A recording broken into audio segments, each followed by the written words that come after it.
This program features live coverage of an African safari and may include animal kills and carcasses. Viewer discretion is advised. A warm welcome to all our viewers. We are currently looking at a young male leopard lying down in the shade, not too far away from us. You can see very relaxed, like earlier on he was up in this tree, and as he came down, there was a few hyenas that chased him off, and you can see currently he's just lifted his head and almost staring down towards the tree line at the back to see if there's any other hyenas. But jump on board on this live safari here in the African bush.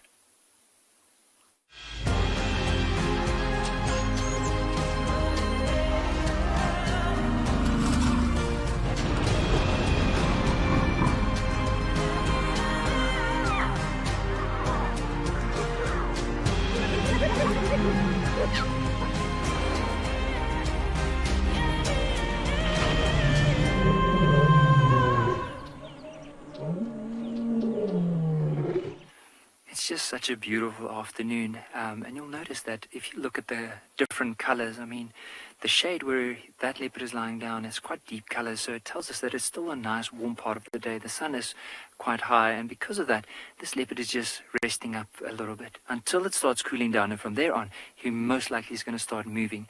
Now, we are, as we mentioned earlier, we're here at Emily and Graham, so I'm Nikki, going to be your ranger for this afternoon, and with me on the camera is Owen. Now, this leopard that we are currently, as we mentioned, looking at, so there's a big tree just on the back from where he's lying down. So he had a kill up in that tree for the last few days. So see in the background, there's a big tree with a massive canopy. The one in front is a Karula tree, and the one just at the back is a Natal mahogany, and that's where he had a kill over the last few days.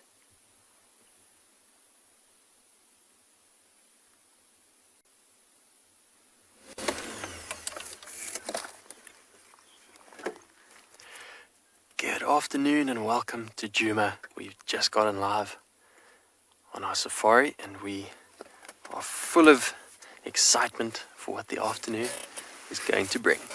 My name is David Hancock. On camera we have Craig, and we are going to be seeing what the bush has in store for us. So far we've seen some lovely plains game, a couple in Yala, some kudu, and we stopped here to admire this beautiful male giraffe. It's lovely dark patterns, browsing away merrily there on those branches. And don't forget, we would love to hear from you. Any questions and comments you may have. #Wildearth. And kids, sending your questions to kidsquestions@wildearth.tv.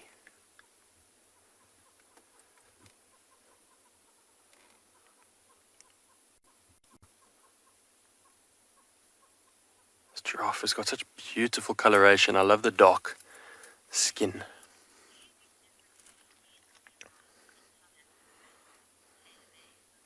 TaylorMade, you've asked, do we get different species of giraffe in South Africa?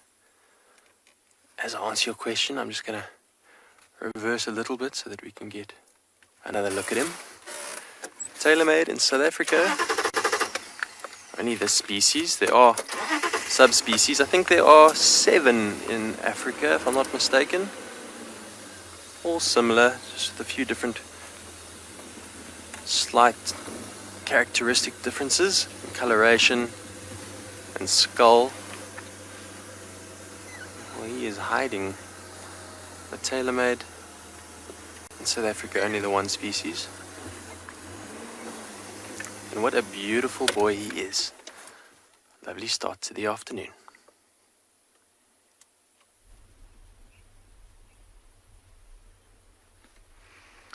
Welcome to and Beyond Pinner Private Game Reserve. My name is Dewald, and we are looking at some zebras here on the floodplain in the southern part of the reserve. And we've actually got some plain zebras with us at the moment. And these we actually have quite a few different species of zebras in southern Africa, but these ones are plain zebras, and you can see there's actually 3 of them here in front of us. And I was having a look through the binoculars earlier, and by looking between the back legs there, we can see that there's actually 2 mares and 1 stallion, and it looks like, if we look at the front legs of the one that's standing in the back there, he looks like he's quite sturdy, and I think that might be the stallion in the back there. Quite interesting that he actually has the thicker lines compared to the other 2 as well, and it just shows you the uniqueness of between them all. Because look at the nice shadow lines in between the thicker lines of the one here in front, and then the one there in the back, the stallion, has those thick black ones without almost any shadow lines at all. And you can see they're not really doing anything. I think with this heat that we have at the moment, it's a nice warm day, I think they are just relaxing for now. Daniel, they sure do. They probably have like the same build as ponies as well, but these are some ponies with some beautiful stripes. And there's actually, if you have a look to the left hand side, further to the left, there's actually 2 that's grooming each other at the moment. Look at that, that's quite interesting behavior. And if I quickly look through by my binoculars right now, it does look like a mare on the left hand side and a stallion on the right, and I wonder if that grooming is like building up the relationship between these 2. And interesting that they are standing a little bit further away from these that's here close to us, and it's probably because that stallion has his own little harem. But I think we are going to just stick around here for a little bit, and then I'm gonna see if we can pick up some tracks of some lines this afternoon, and we'll keep on going.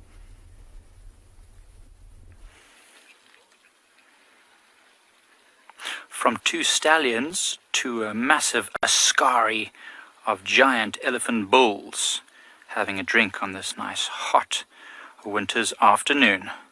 Gorgeous scenes here at Eco Training's Pridelands Conservancy. I am Mike, and behind the camera is Seb, and as I said, you're joining us here at Eco Training's Pridelands Conservancy at Indlovu Dam, which means elephant in Shangaan.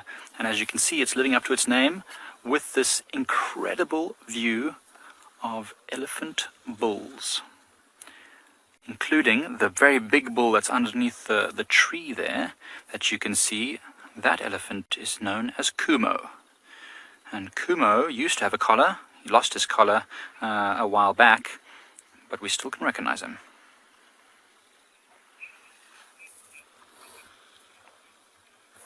Butterfly is asked if elephants lose weight as they get older. Butterfly, it's actually the opposite. As long as an elephant has teeth in its mouth, it will get bigger and bigger and heavier as it grows. As you can see, Kumo walking off on the left there is a massive elephant bull. And he's probably in his 40s, although I will be able to find that information out more definitively. But certainly as long as it can eat, it will get bigger and bigger. Once an elephant's teeth start to get damaged, then they can't feed as much anymore, and they might lose condition, and they might start to get a little bit lighter. Look how Kumo is using his weight to tell the other elephants, okay, listen, you need to move out of my way. I am the biggest around here. And that's how it works. The bigger and stronger an elephant is, the higher up in the hierarchy it is, the rankings in elephant bulls. So he's pretty much the biggest and strongest bull around. He gets to do whatever he likes to do. And these other young bulls will probably follow him over the course of their life and learn from him, get bigger and stronger themselves, and take over from him one day. As you can see, some of these young elephant bulls wanting to go and have a bit of a swim in the dam. It is a nice warm afternoon after all, and this one just taking the opportunity now in the deeper water to get some of that cleaner drinkable water. The water around the edges is quite dirty, and elephants are rather fussy creatures when it comes to drinking water, and they will do their best to get the cleanest water. Sometimes even swishling, I don't know if that's a word, but tapping at the water to try and get rid of any bugs and things that are at the surface before they have a drink. Oh, it looks a bit slippery there. Are you going to be able to get out there? Good luck, old buddy.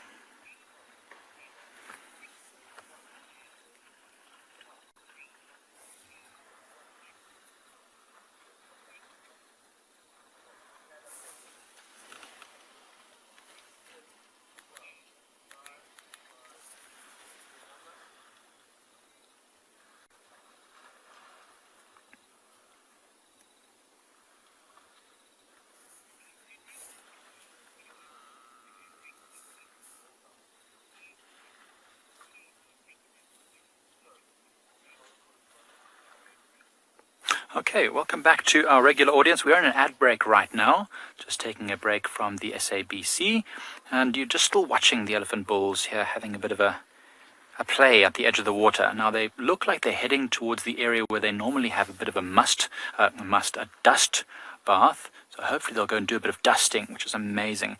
It's really fun to watch, especially with the light of the setting sun behind them. The sun's not setting just yet, but it is quite low in the horizon.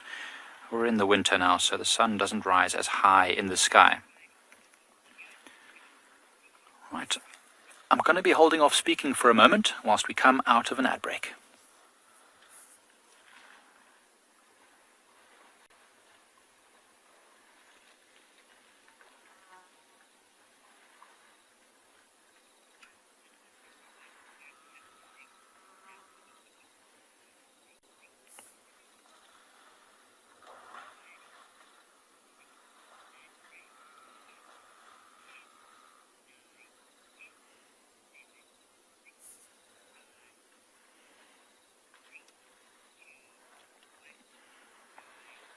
We're still with that askari of elephant bulls. That's a word we use to describe a group of males that all walk together.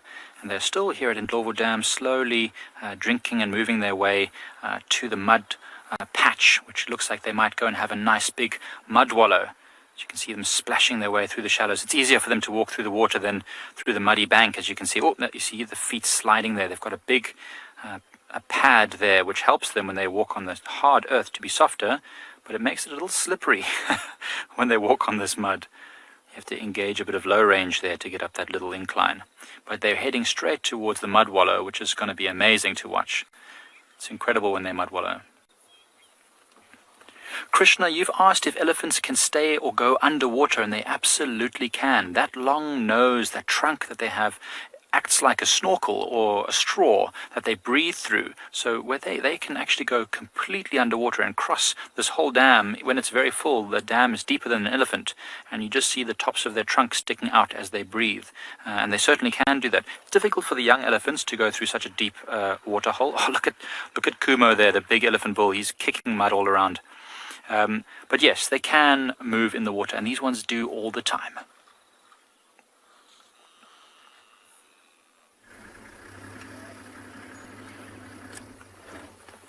So talking about elephants and water, just look at what this leopard is doing at the moment. Have you noticed how it's picking up its tail, turning its backside towards that bush there? And it was really hard to see, but I was wondering if he was scent marking. So he's still a very young male, and I mean, for him, doing that is playing with fire, especially with a more dominant male that could potentially be within this area. But just look at the way that he is moving up the road. How beautiful are those colors. Just even look at that white tip at the end of the tail. Whenever he moves and stops, you might just see him moving it from left to right.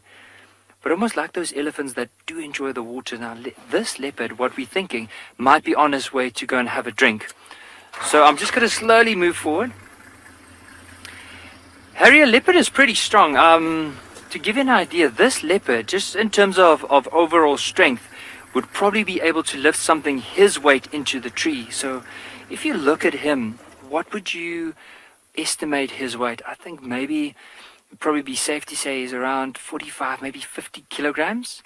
Could be a little bit more, could be a little bit less. But he'll be able to pull up something his weight into a tree. So that's pretty strong for a cat. And pound for pound, I mean, in this area, leopards are extremely strong.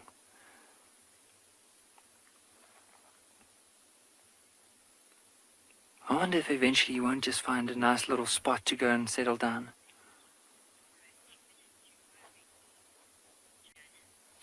Janet, I'm sure a leopard, especially if it's moving in a pretty warm part of the day and it has to constantly chase something in the heat of the day, they could overheat. So it's not strange to find a leopard, especially this time of the day and earlier on in the afternoon, just to be lying down either on the branch or maybe in the shade, just to cool down before they start moving. But for now, look at him moving. Let's try and see if we can just stick behind them so we don't lose him. And as I said, so right in front of us here, we have that beautiful Timbavachi River. And some of the areas the elephants have dug for a bit of water. I won't be surprised if he's eventually heading down into that direction to go find a bit of water to drink. There's a beautiful tree here. Now, one of my absolute favorite things would be is if he decides to go and lie down on one of those branches, but I don't think that's his mission. His mission is to keep on moving. But if you notice, as he's moving, he's constantly going past these trees, picking up his tail, scent marking, and then slowly moving on.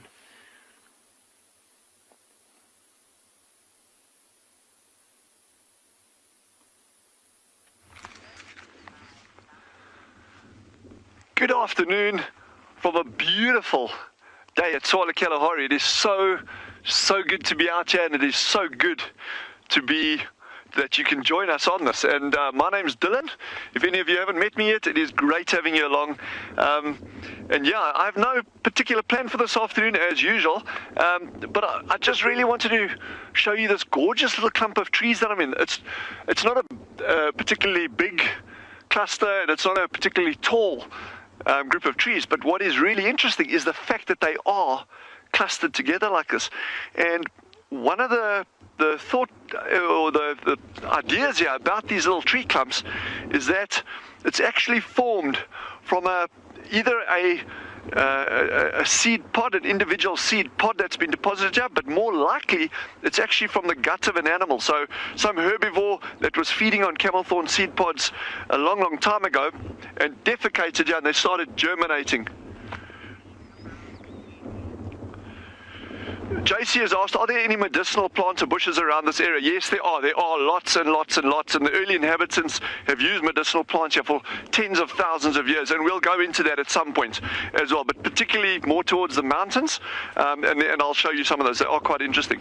But like I say, these little tree clumps are incredibly important, and as not just for the clump itself, but what you find is that they actually form a nursery for a whole lot of other species underneath it. So you get all these other little things growing over here. Okay, they get shelter from these big things. There's a lot of protection from herbivores, but more importantly is you find that the herbivory and the pressure, whether it's like animals feeding on it, frost, fire, things like that, are more likely to have, or they will have a higher impact on these trees on the fringes of these clumps. What that means is it actually gives the trees in the middle time to start getting up and get going. So what you tend to find is when these trees are younger, these clumps are denser, and as there's more and more environmental pressures on the outside, so the ones on the outside start getting whittled away, but the whole time those ones in the middle are just going up and up, kind of like the beanstalk in a Roald Dahl story. So yeah, so that's quite interesting. So there's a whole lot of ecological facets surrounding these tree clumps that are quite important.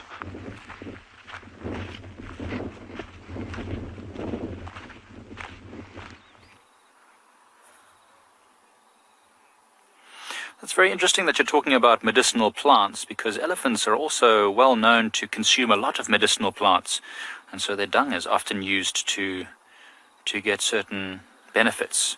I know certainly by burning it you can keep a lot of bugs away from your home or your camp. In fact, if you just get a little smouldering elephant dung, the smoke tends to keep stuff away. But look at these two elephants having a little bit of socializing, pushing each other a little bit, just often putting their trunks in the mouth of the other one. And that's a way they can maybe get a little bit of information. They, like other mammals, have special pits in the top of their mouth that are called the organ of Jacobson, and they can get lots of information from that.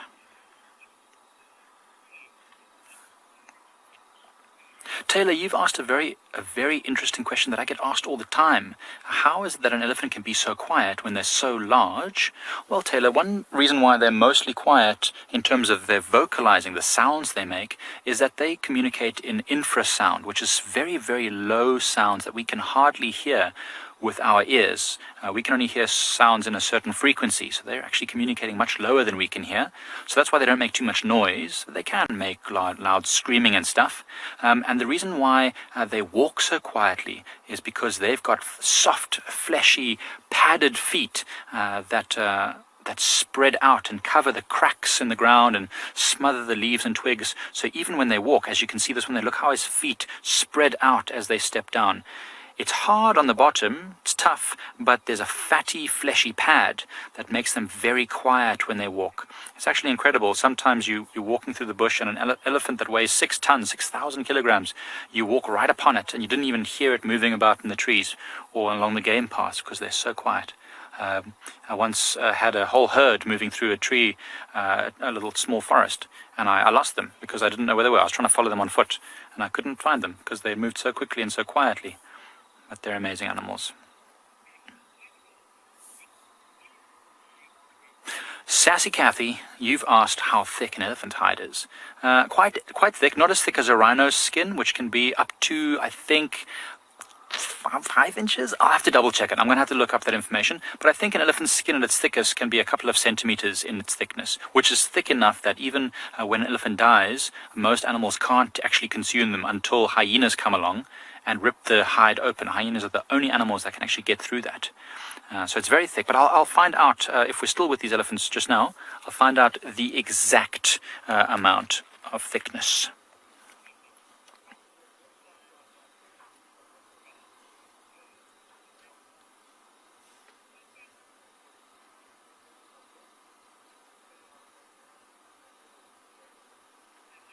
Mm-hmm.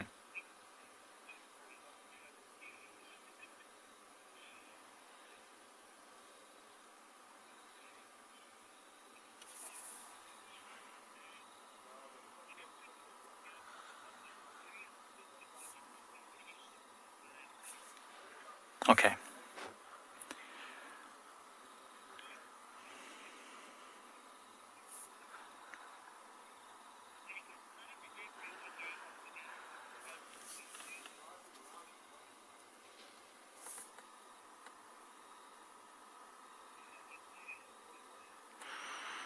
So now you can see the elephants on their knees, actually trying to get their tusks in there in the dirt, cover their bodies. It's very difficult. I haven't seen Kumo go down onto his knees or get down. He's a very big elephant, as you can see. He towers above the others.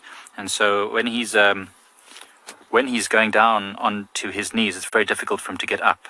So he won't want to do that. He'll wait until he can go into the water and it's deep enough. And that's when he'll do most of his wallowing. I suspect. I mean, he might go and completely challenge me and go underwater or lying on his side. So we're going to come back out onto the SAB show now out of the ad break. So I'm just going to hold off speaking for a moment. Oh, hi, another elephant.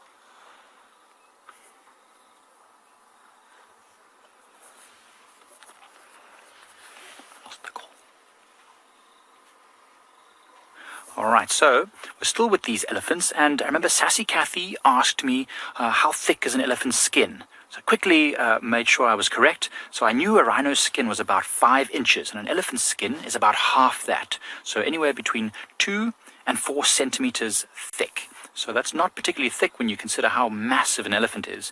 And that's probably why they do a lot of this mud wallowing, keeping their skin protected from the sun and also from biting insects. They probably have a lot more biting insects than a lot of large animals, just because their skin is relatively thin. And yeah, they also have to be delicate with each other. You'll often see them poking each other with their tusks, but they'll never be too rough with each other because it's just, they know that they're quite sensitive. Only time they ever really hurt each other is when they're fighting over females. That'll be the only time they really cause each other harm, and that's why they might do that. But yeah, this is just lovely.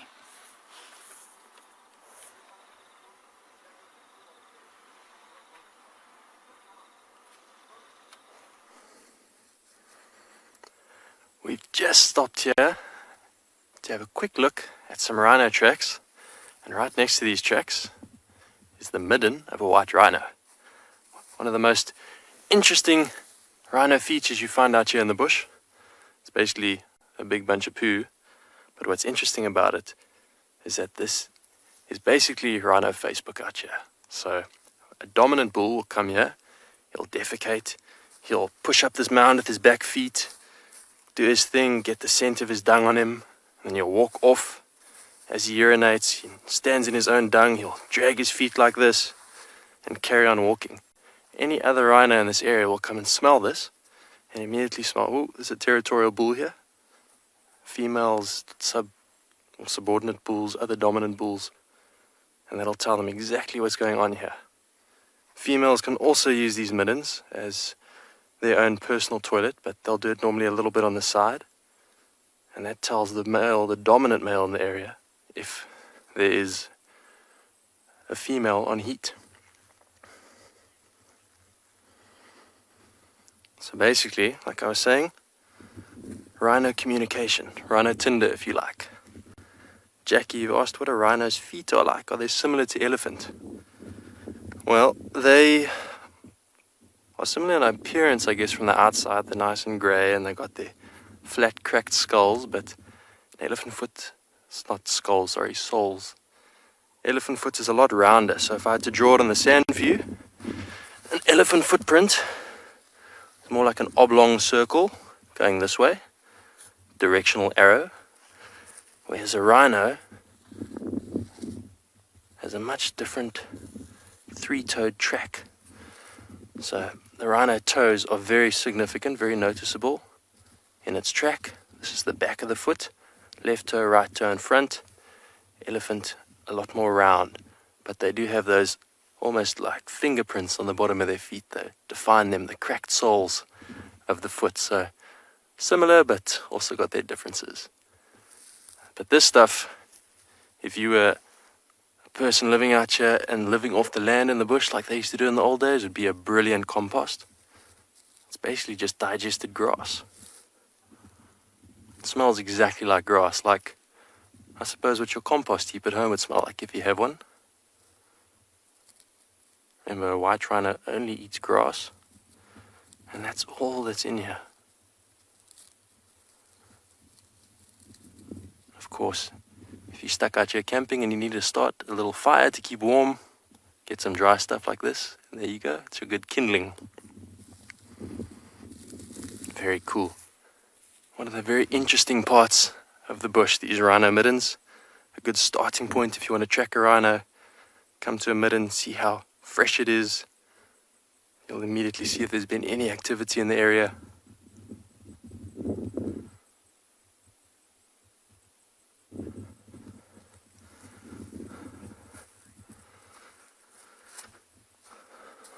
But this one, not so fresh. Probably used about 2 days ago. Rosalind, you've asked how big are rhino? Well, they are like tanks. They are really big. They probably stand about here. A white rhino is quite a lot bigger than a black. Good couple tons. And basically tanks. So when you're walking in the bush and you hear crashing branches and you see a rhino coming towards you, you want to jump out the way because that thing will run you flat. It'll run right over trees this size. They're basically like giant tanks. Very, very cool. I can't agree more with David. I think that's probably one of the best things to do is to get out of the way. But talking about getting out of the way, so earlier on this male leopard decided to move all the way along down the road, and eventually he found this little patch of soft sand amongst the grass here and decided to come and lie down. Now it might be that he could decide to lie down here for the next half an hour, maybe even longer before he carries on, or there's a good chance that maybe a couple of minutes from now he'll eventually get up and start moving. Now, as we mentioned, it is a pretty warm part of the day. In saying that, though, it doesn't mean that leopards won't move in this particular time. However, the chances are less likely for them to move great distances. Rather at night, when it's a lot cooler, they'll tend to move a bit more. But with this young male, I definitely, like I always, love to just have a look and describe the colors of the animal. And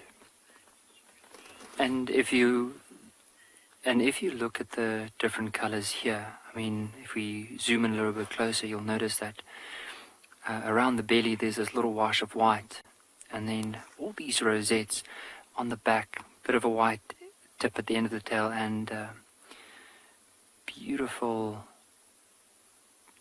it's just a beautiful pattern, a bit of a golden streak between his shoulder blades, all the way between his ears. Now, Pam, with leopards, they are mainly solitary animals, so you often find them just by themselves. Sometimes you might find more than one. That's often female with the youngsters, or possibly when leopards are mating, that you could find that happening.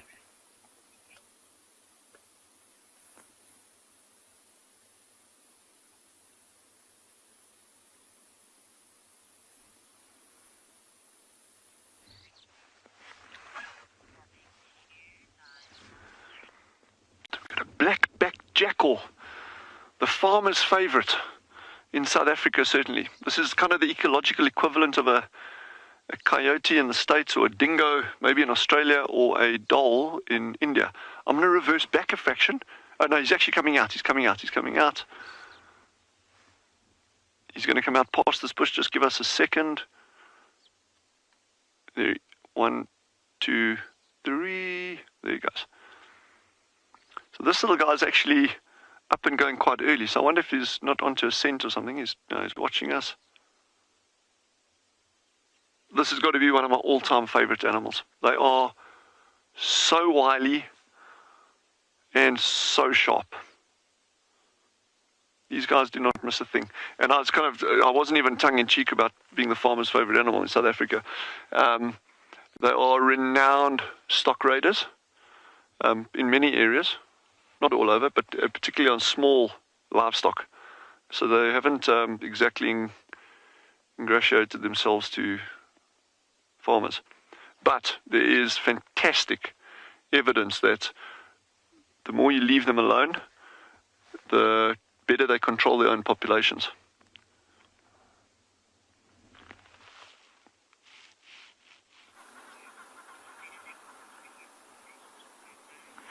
Look at this. We had a question about whether an elephant can go completely under the water, and yes. This elephant heard, and ask, and you shall receive. There it goes. Only a bum. There's an elephant bum. This is the porpoises of Pride Lands. Look at this thing.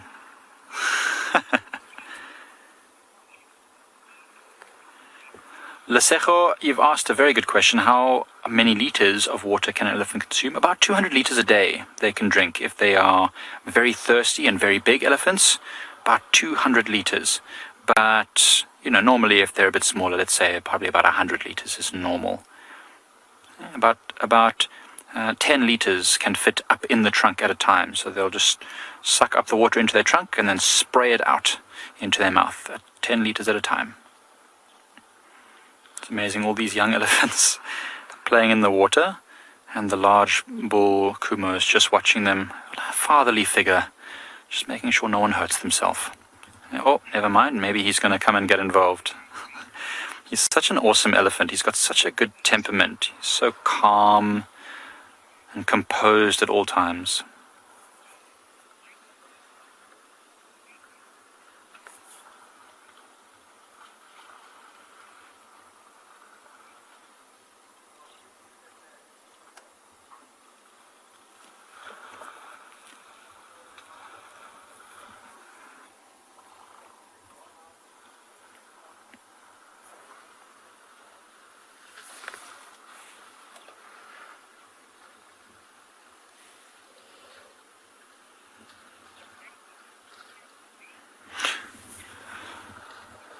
So it's awesome to see this elephant just swimming like this. I mean, we were talking the other day about elephants being playful, animals being playful, and there's no reason other than pure enjoyment for this elephant to be rolling around in the water and turning itself on its back and doing little porpoise dives. It's kind of crazy behavior. It must be just fun, right? I mean, you walk around all day, your heavy body, your heels are getting sore, and now you're just letting your hair down, or your ears down, or your trunk down, I suppose, if you're an elephant. Look at it, splashing the water. There's no reason for it to do that. That's just purely having a great time. So this elephant is probably... and he's gone. What is he doing? He's literally living its best life ever, and it does not care it does not care at all what the others think. We're going to hold off speaking for a moment as we go into an ad break, or come out of an ad break, sorry.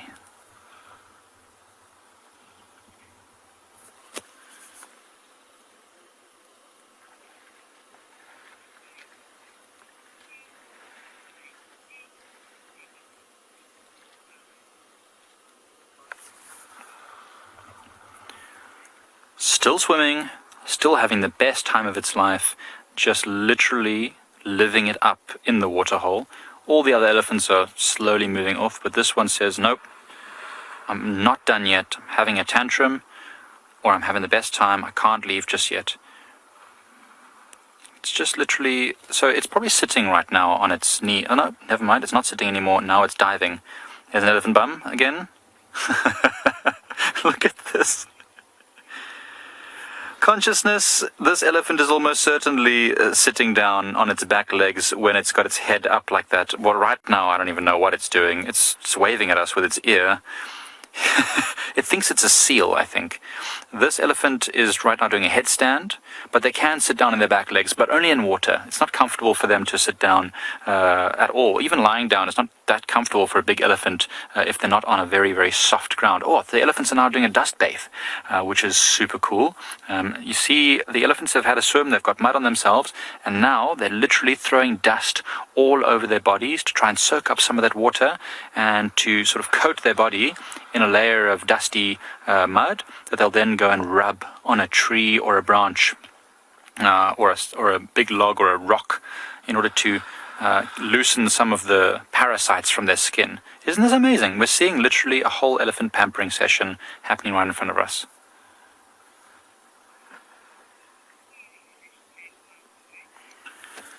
So don't forget, please, this is awesome, and we'd love to hear all of your questions if you have any. So if there are any kids watching, please send your questions to kidsquestions@wildearth.tv. And everyone else, please hashtag Wildearth on Twitter. We'd love to hear your questions. We love them. They keep us on our toes. And they keep the animals being interesting for us when they do stuff that is opposite to what we end up telling you. Oh, Kumo's going in. He can't resist it. The child in him is telling him he has to go and play also. This is amazing. It's the first time I've seen Kumo, this massive elephant bull, in the water playing. I hope he's going to play. I'm watching him now, and now he feels self-conscious. He thinks he's got an image to uphold. He can't be seen just playing games. It's okay. Go for it. Feel free. Feel safe. You can play. Amazing. That's literally the elephant sitting on its back legs right now. The one that's deep in the water. That would literally be sitting down on its back legs. We just talked about whether they can, and there you go. It's doing it. So we're not going to go anywhere. We're going to stay here and watch these elephants and see what else they get up to. So this species is one of the firm favorites for people that visit these arid and semi-arid environments in southern Africa.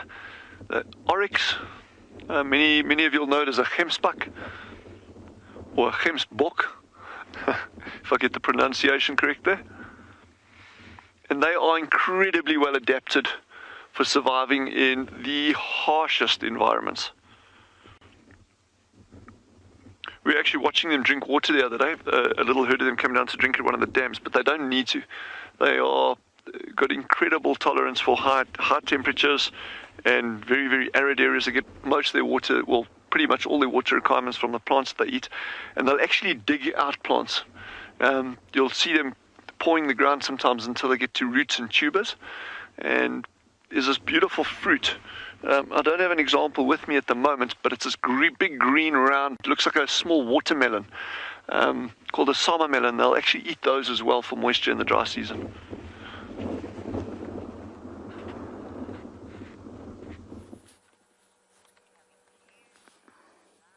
Good afternoon, everyone. We are just doing a quick stop at the hyena den because the cubs are out, but sadly there's no adults, which means we can't stay here any longer, I'm afraid. My name is Lauren. I do have Theo on camera. It's a really, really hot afternoon. We'll give you last second look at this very, very cute hyena cub of the Juma clan. and then it's time for us to go, I'm afraid. We've just arrived, hoping that an adult would be present. And just wanted to explain the reason for that. We don't stay with the cubs when there's no adults. We can come here, we can check, the cub's fairly relaxed. Bye-bye. But sadly, it causes the wrong sort of habituation process, which is exactly why we don't stay here when there's no adults around. Sad news, but I'm going to keep bumbling, head to a waterhole, see what I can find. So now you get a chance to see just how deep that water is. So these elephants are now standing, and Kumo is an exceptionally tall elephant, and he's, almost up to his tusks in the water. And if I was to stand up next to him, that's probably about as tall as me. So that's almost 2 meters tall. Amazing. See, he's just got the tip of his trunk up. That's how he breathes. Okay, so he's breathing through his trunk, down into his nasal cavity, and then into his lungs. Now he's got his trunk under, he can't breathe. Okay, so when he lifts his trunk up, that's when he's breathing. So he's using it like a straw, like a snorkel. So this is amazing. We talked all about this before, and now we're actually seeing it. I love it when animals cooperate and they do the things that they are supposed to do. It's awesome. You can see they're just having a play, rubbing against each other. Elephant trunks are so amazing. I totally agree with you. Elephant trunks are brilliant things. They can do so many functions. Debbie, yes, I agree. Totally cool. I can't stop looking at them. I don't even know what to say. It's just cool watching them do these things. So now Kumo is having a bit of a drink in the water there. These two. So Kumo is much bigger than that one. And we talked about it, I think it was earlier today or maybe yesterday. I can't remember. We've so many elephants around here. But we talked about mounting behaviors and how young elephant bulls sometimes mount each other as a sort of dominance display. But Kumo is very big. He probably weighs close to 5 tons, maybe even more. And so if he was to mount a female and he was inexperienced, it would hurt her if he was trying to mate with her. So often you'll see young bulls climbing on each other's backs, and they're not trying to mate with each other. They're purely practicing, using the water as a way of making their bodies lighter so that they can actually mount and practice that movement. Mating doesn't usually take place in water, though. Most of the time it happens on land.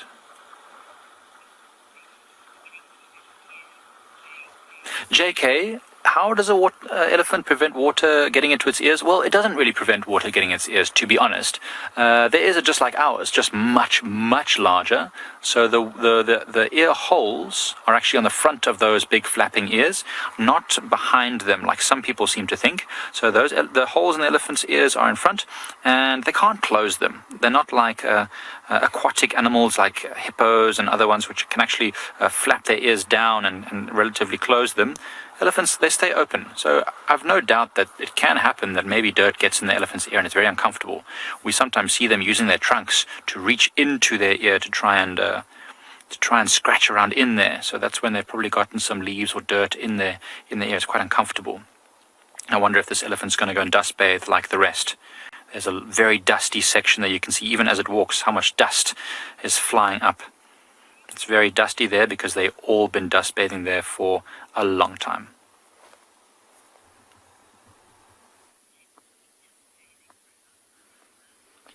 So going from a young male leopard to which looked like a youngish male giraffe. Now, how we know that, and I'd love to ask the viewers as well if you can see why is it a male giraffe, just by looking at the head.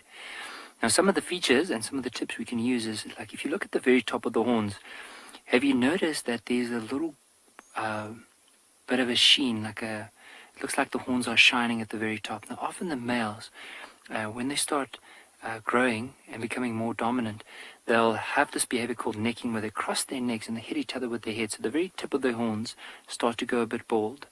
But look at what he's doing now. See, he's chewing something, but he's not literally chewing on a branch or a leaf or anything like that. Is because what he's doing, like a cow that has a 4-chamber stomach, so does this giraffe. So all the food that it's been eating throughout the day is really hard to digest and break down. So he's bringing it up again into his mouth, re-chewing it, and from there swallowing it again. See, he just swallowed. Let's give it some time and bring it back into his mouth like that. And just look at how that cheek is quite swollen. It must be quite a bit of food that he brings up into his mouth to chew.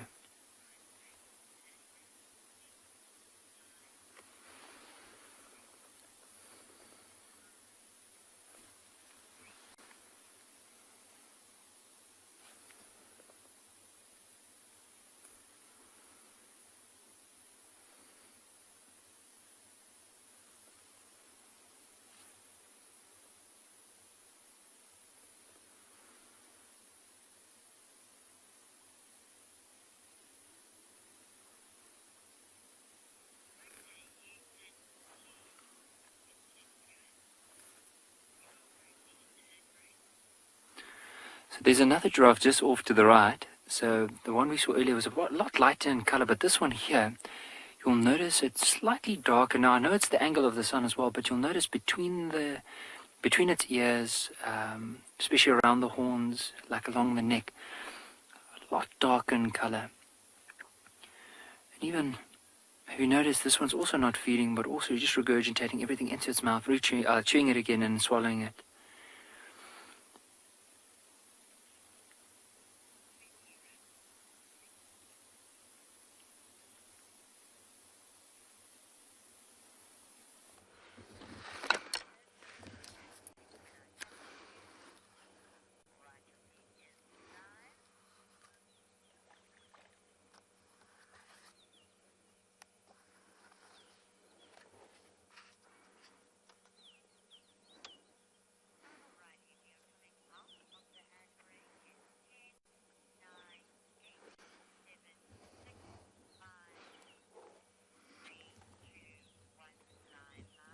It's such a perfect hot sunny day on Djuma Game Reserve that even the reptiles are enjoying it. We have a water monitor lizard here, sunbathing. I promise you it's real. We have water monitor lizards here and rock monitor lizards. And I'm sure I don't need to tell you all, but the water monitor lizards spend their time around water, believe it or not. And that's why we commonly see them around the water bodies. But both the rock and the water are ferocious predators with voracious appetites. They really, really eat. Oh, you see that? Put his tongue out. And just like a snake, the forked tongue comes out to taste the air, tasting the chemicals in the air. And when they bring their tongue back in, there's a special organ on the roof of the mouth that processes that, analyzes that, and sends the message to the brain. What is it that you're tasting? Pheromones, hormones, any sort of chemical cue that's in the air that humans are completely oblivious to, that's actually what it's doing. They mainly use looking at us. They mainly use their tongue to smell out prey.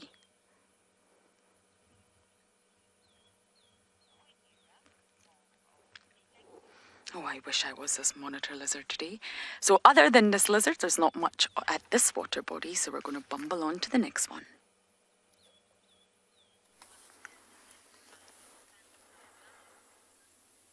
Well, we've just stumbled upon this beautiful waterbuck bull. Talking about pheromones and hormones, waterbuck are one of the antelope that emit a very powerful and pungent smell. It's a funky, funny smell. You can actually smell it if the wind is blowing in our direction. I'm not entirely sure the purpose. I know that they are quite scent related when it comes to territories, but all the waterbuck have it, even the females and the bachelors who don't yet have territories, just home ranges. I think it may have something to do with the fact that they like going in water, perhaps a bit of waterproofing on their skin, that goaty, cheesy smell that they give off. Such dashing appearance in their face. And those beautiful ribbed horns. Look at those horns. Large and fierce and sharp. These waterbuck often have terrifying duels when it comes to territories. A male like this may have another intruding male who wishes to take his territory from him, and then they'll clash horns and stab at each other.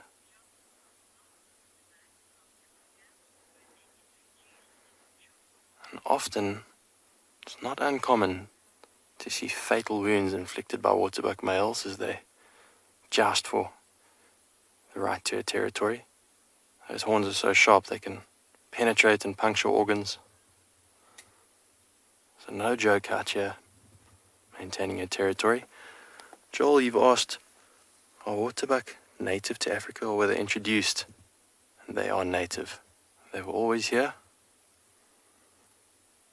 gracing our riverine areas and waterways with their dazzling appearance, striking colours, and of course their funky smell.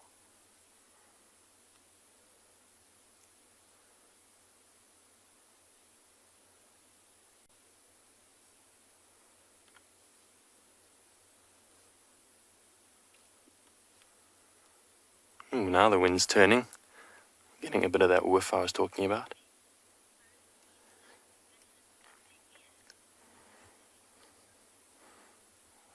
He seems to be proud of that smell. Sophie, you say you like the pattern on their ears. If we zoom in on his ears, you'll see that they do have an interesting look, similar actually to steenbok. And now the hypothesis or the theory behind this is that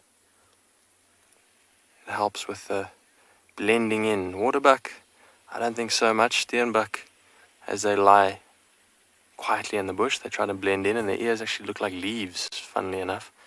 I think this waterbuck's ears are just very hairy, perhaps as a protection against dust and insects that might want to be going in there.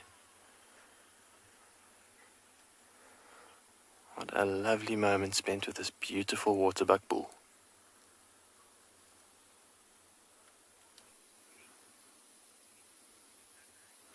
So talking about beautiful waterbuck, have a look at these beautiful kudu bulls that are standing right next to each other. So it's just basically where we had the giraffe earlier, but look at this, it looks like a mirror image of one another.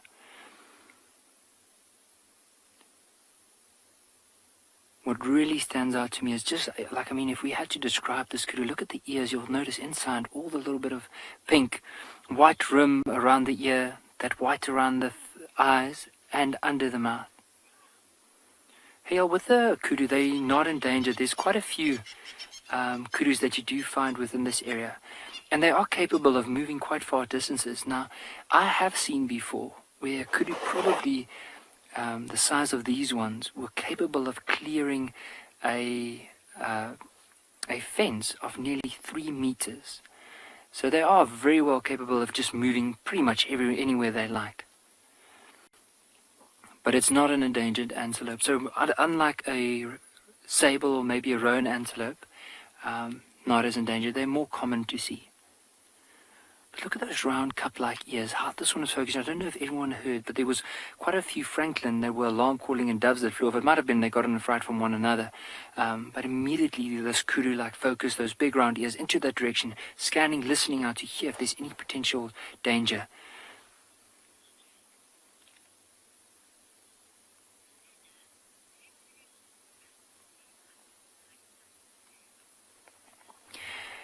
Hannah, they do to some extent. You'll often see with kudus, especially with bulls like this, whenever they're in a really good condition, you'll find that the humps are quite muscular, and then especially the neck as well. And they're one of the first species, especially when the environment is slowly starting to degrade, that they will show the signs for it. A lot of people refer to them as an indication, a keystone species, so in other words, or an indicator species. So as soon as there's any changes within the environment, they're one of the first species to show that.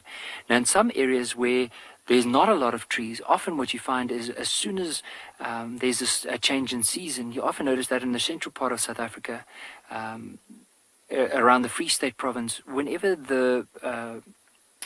there's a change in seasons, the condition of the veld or the environment starts dropping, and once that drops, you can immediately start seeing it in the condition of these animals. But very majestic. Look at the way that he's just standing there. And those horns almost look like some of the branches. You notice the branches off to the right.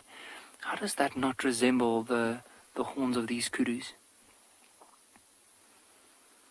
And even notice on the side of the body where that hump is, towards the belly, you notice these white stripes. Now, most of the trees within this area are known as magic quarries, and they have a whitish stem whenever the sunlight hits them at the right angle. And with him standing in the shade, those outlines on the body and also having those horns really makes him blend in into a dense area like this.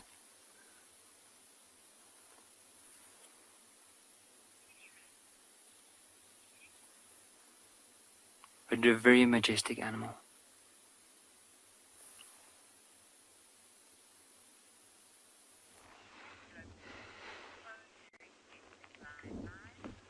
So we just had a really, really cool but very fast sighting, literally and figuratively.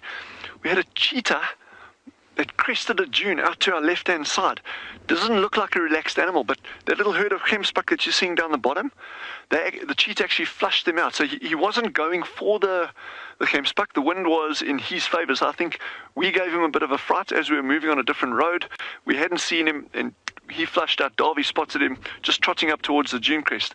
So these gemsbuck are nice and relaxed. Now what we're actually going to do now, we're going to go forward down the road, and we're actually going to amble around just to our left-hand side. We're going to scan up towards the dunes. Maybe we'll be lucky enough to see this cat, but let's just head down there.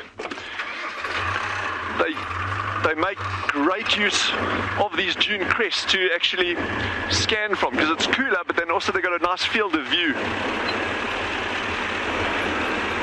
This is such a long shot, but any of you that want to, when the show finishes now, any of you that want to join us, just look up Wildearth on the internet, and you can join us on YouTube. So what was the question? I didn't get that. I missed that. Sorry, I missed the question there. But yeah, just have a look up Wildearth on the internet, and you'll find us on Twitter, YouTube. Rosalind has just asked, how big is Swallow? Swallow is 120,000 hectares, so it's a massive area. You can fit a whole lot of other reserves inside Swallow if you felt like it. Okay, so the dune crest that we're looking at is that side over there. I'm not seeing anything obvious at the moment.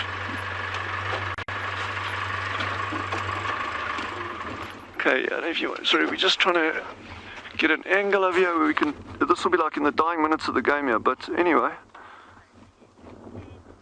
Well, it is fantastic having you with us, and like I say, if you want to keep joining us on the rest of the live safari, just have a look on the internet and you'll get us. Wildearth.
Welcome back to Djuma. We are just stopped here at Little Pan below Twin Dams and spotted this very cool bird, which we're going to chat about now. My name is David Hancock, and on camera we have Craig, and we are excited to be bringing you this live African safari.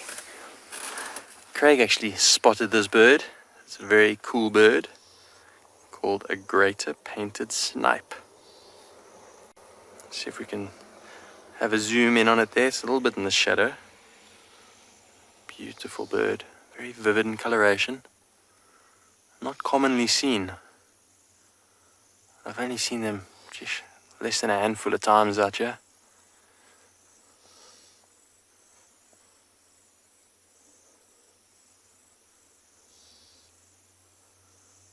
Looks like it's very content there in its little puddle.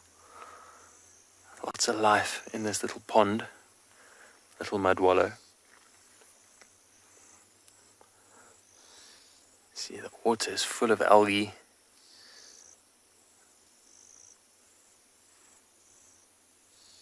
Doesn't look like the cleanest water in the world, but I would consider a swim if it was a hot day.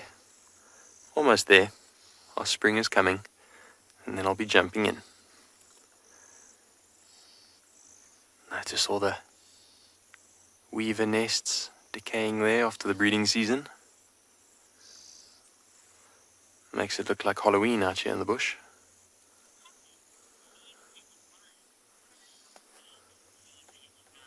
Leave Etch Wild, you commented on that greater painted snipe, saying what a long beak. It is a long beak indeed. I suppose it helps it with grabbing its food, insects and crustaceans, whatever it can find. I know they like worms. Maybe it helps to grab an earthworm out of the dirt, that long beak, which it's now hiding. Now it looks like a greater headless snipe.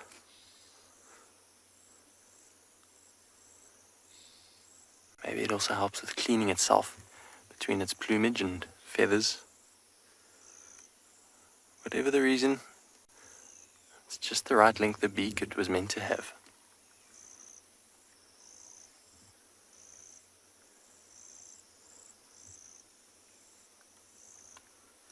I really like the look of this little mud wallow. It reminds me of Lord of the Rings when Frodo and Sam are crossing the scary lake before Mordor. All the algae in the water, and the tree with all those weaver nests hanging down. Something about it looks kind of cool. Linda, you're asking, is it looking for fish? At the moment, I don't think it's doing much of anything. I think it's quite relaxed, the snipe. Maybe it's already had a meal. Maybe it's waiting patiently for a little aquatic insect to come along. It'd be nice to see it move a little bit. But for now, we'll let it be nice and relaxed there in the shade.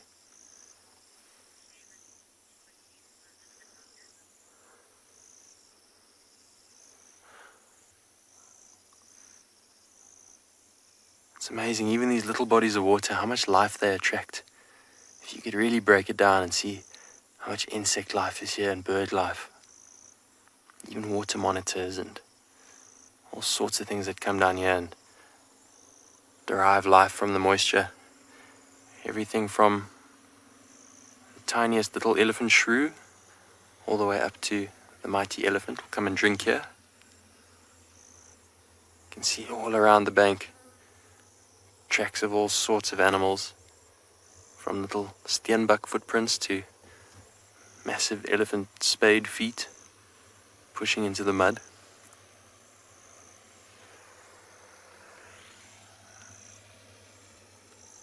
Perhaps Tundi and her cub even drank here recently, and now we've been on the hunt for her.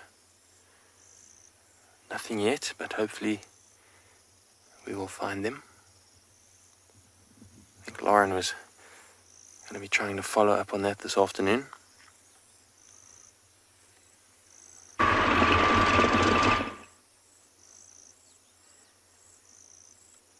So the perfect little habitat for these trees to grow in. I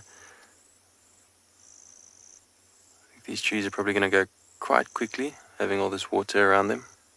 A lot of leadwood trees here. I've actually never seen so many leadwoods around a mud wallow. All of these little trees are leadwoods, which you might know is our probably hardest tree we get out here. Very dense, very slow growing. This is a leadwood that these weaver nests are hanging off of. They're so dense that they actually sink in water, whereas most wood will float if a branch is thrown into the water.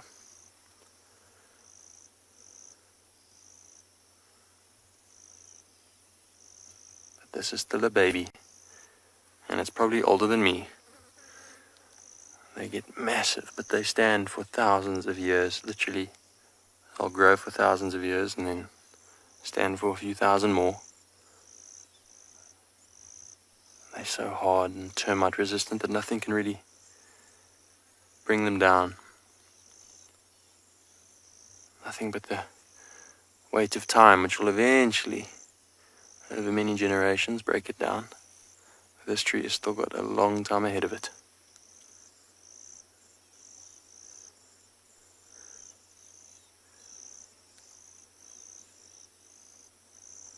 It's the amazing thing to me about the bush. You think this tree, unless a herd of elephant come through here and smash it, nothing breaks it, it'll be here much longer than Craig and I.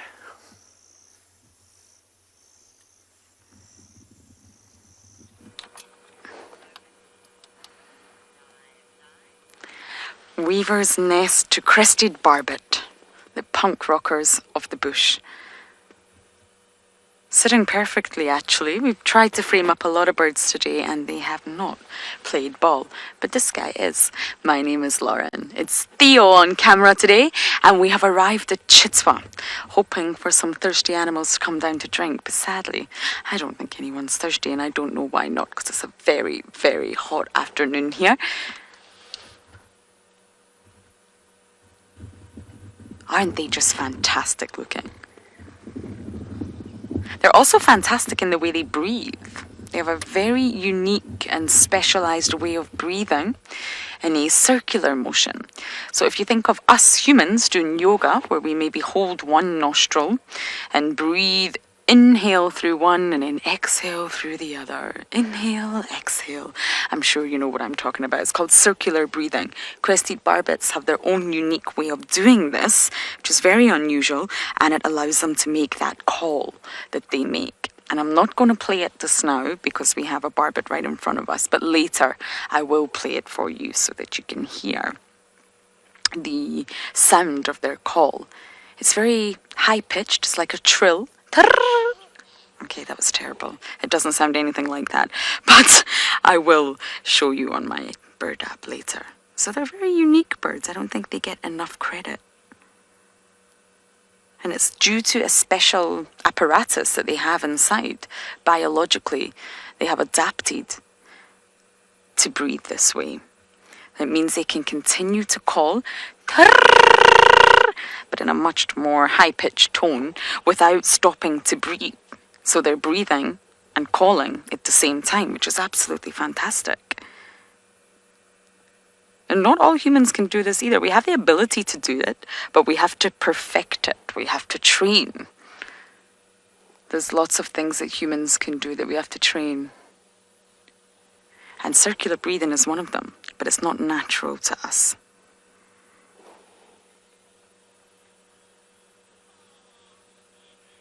There's a bird in the distance there, Theo. Challenge number one. I don't know what it is. Could be the fish eagle coming to land. I think it's the fish eagle.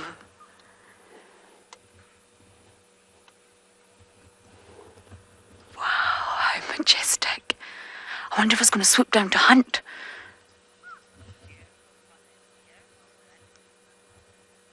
Very well done, Theo.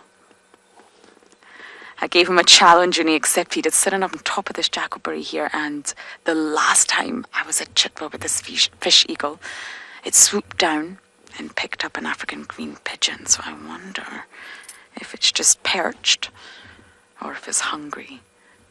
The smaller birds have definitely got to watch out when this aerial predator is in the vicinity.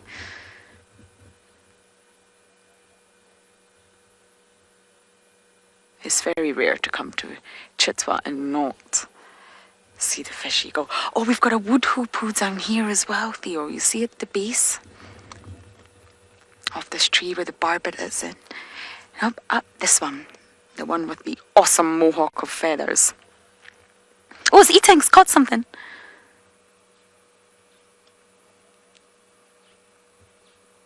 It just swallowed something. And we're seeing exactly how it uses that long, sharp beak to stab and pick up any insects that it can. And of course, we've got a token starling there as well. The call of the hoopoe is also fantastic, which I will play for you just a little bit. We don't tend to play the calls of birds when the bird is around.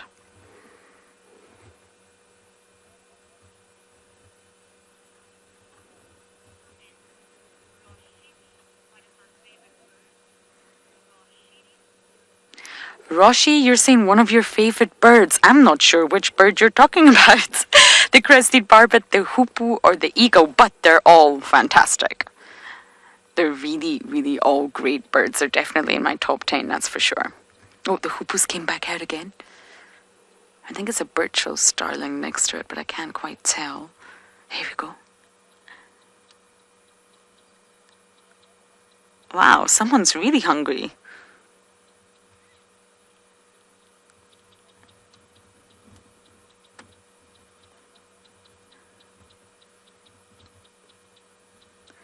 I'm actually looking forward to the day that summer, or spring should we say, spring comes around again, the seasons change and all the migrants arrive. It's such a happy, special time.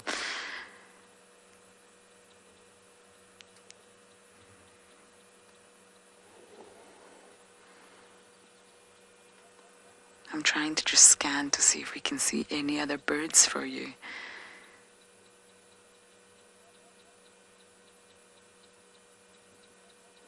But I think we're going to head down to the dam, see if there's anything going on around the dam. I'm sure there'll be hippos.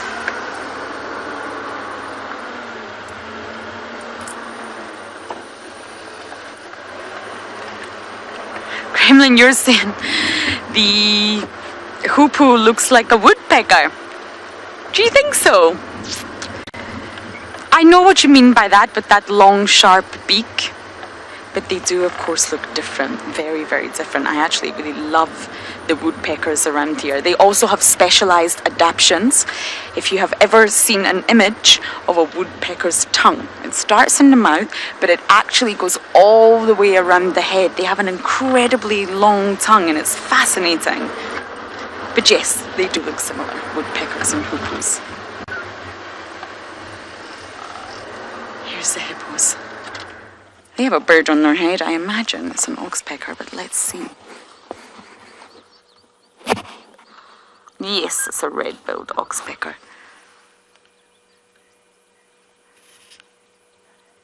I never thought I'd say this, but on days like this, I do wish I was a hippo. So we're going to explore Chitswa a little bit further and see what else we can find.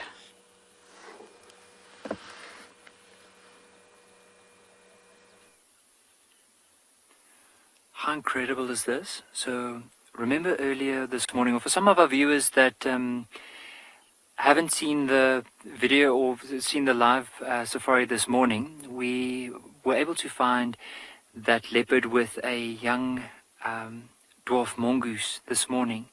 And this is that same leopard. So it's not the one we saw earlier on the drive, it's another one. So this is the young male of that group called the Shitsalala leap. And you can just see where he's positioned himself, like at the base of this drainage line, just behind this bush.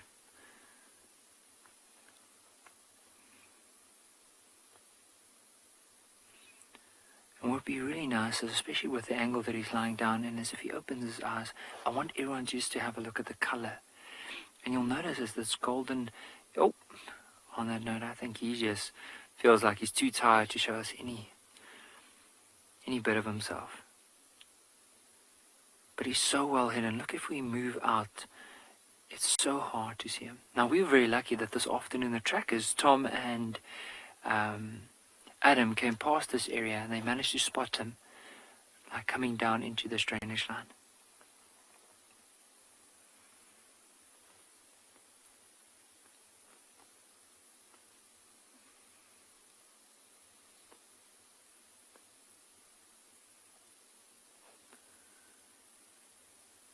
Now, I wonder where the sister and the mother would be, because often he is also now getting to the stage where he's more seen by himself. But occasionally, whenever the mom makes a kill, she'll come and call him and his sister to go and feed.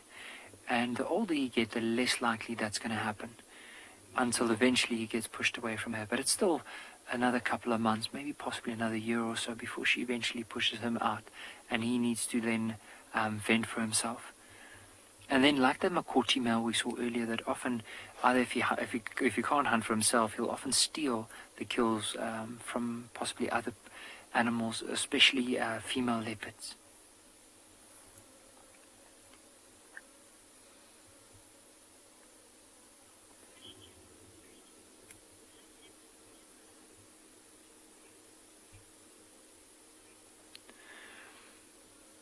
Fred, that's a very good question. I mean, from the experience that or from all the stories that I've heard, and from my personal experience, I've noticed that they have been habituated when it comes to vehicles and people, but not to the extent that you would domesticate a house cat.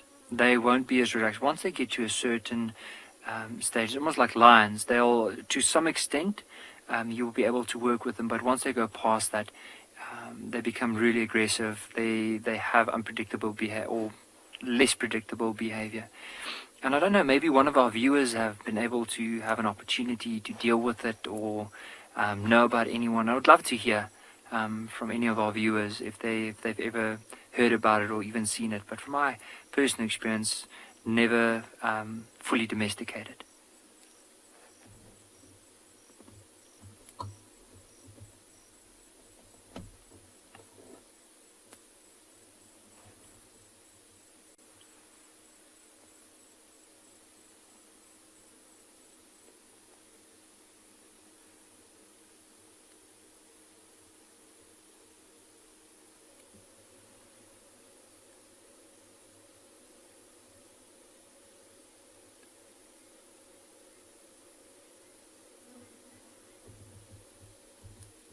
But what a lovely afternoon.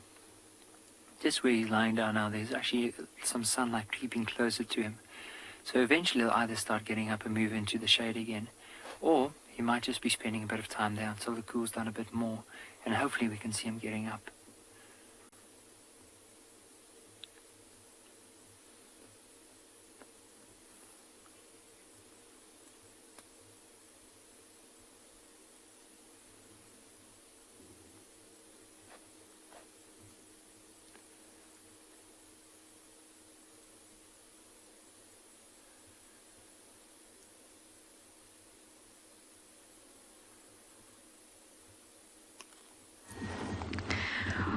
We've sat here. The hippos have all submerged. I was actually just having another chat to another vehicle there. There seems to be a lot of activity going on. We need to go and investigate, potentially Sibuyan cubs, which gets me very, very excited. So we will move on in just a moment to try and investigate that area. Hippos, where have you gone? They can submerge for anywhere between 5 to 6 minutes as an adult. They really don't have to come up for air. It's not a requirement. Whereas for humans it would be. They don't breathe underwater, they're just very specialised at holding their breath. Now this is slightly awkward, isn't it? We don't see any hippos. Oh, there you go. Back under.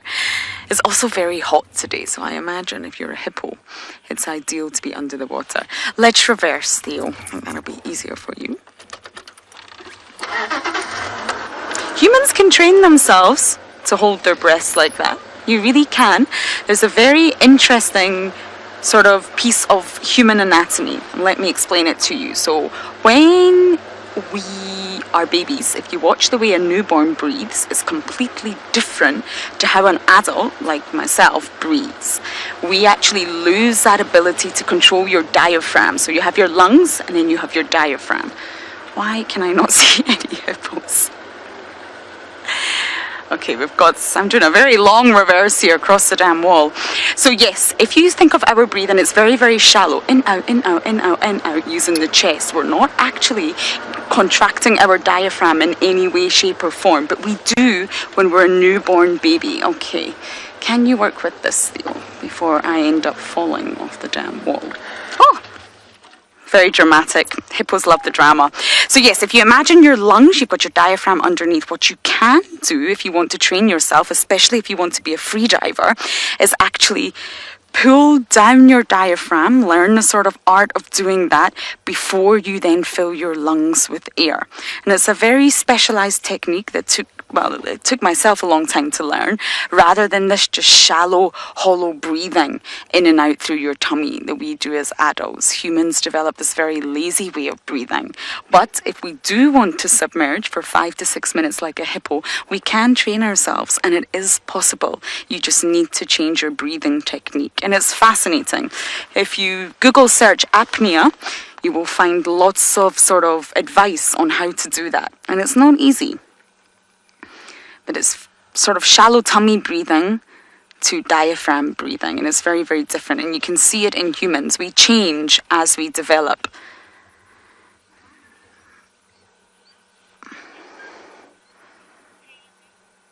Sorry, Londeka, I didn't get that question one more time.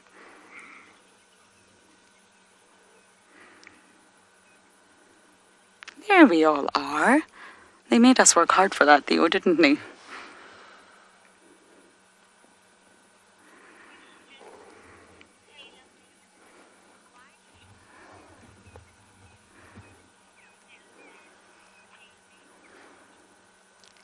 I'm going to guess here.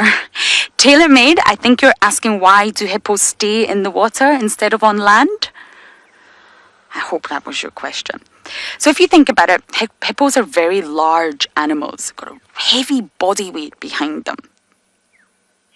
Okay, that is the question. And if they were to walk on land all day, there's quite a few factors to take into consideration. Their body weight, they're actually nocturnal, and their skin. So they've got very fine, unique skin. It's up to 7 times finer and at risk of dehydration than any other mammal. It's very specialized skin. It's very thin. Now, they do have a big layer of fat underneath that, yes, but the actual skin itself is very thin, and it's at risk of dehydrating a lot quicker than other animals, and it cracks and it gets very dry. So the hippos stay in water, A, to protect their skin from the sun, constantly moisturizing it, constantly hydrating it, and B, to support their body weight. So hippos can't swim, believe it or not, TaylorMade. They're really not swimmers, but what they can do is stay in a dam like this. They're near the edge of the dam, so it's probably quite...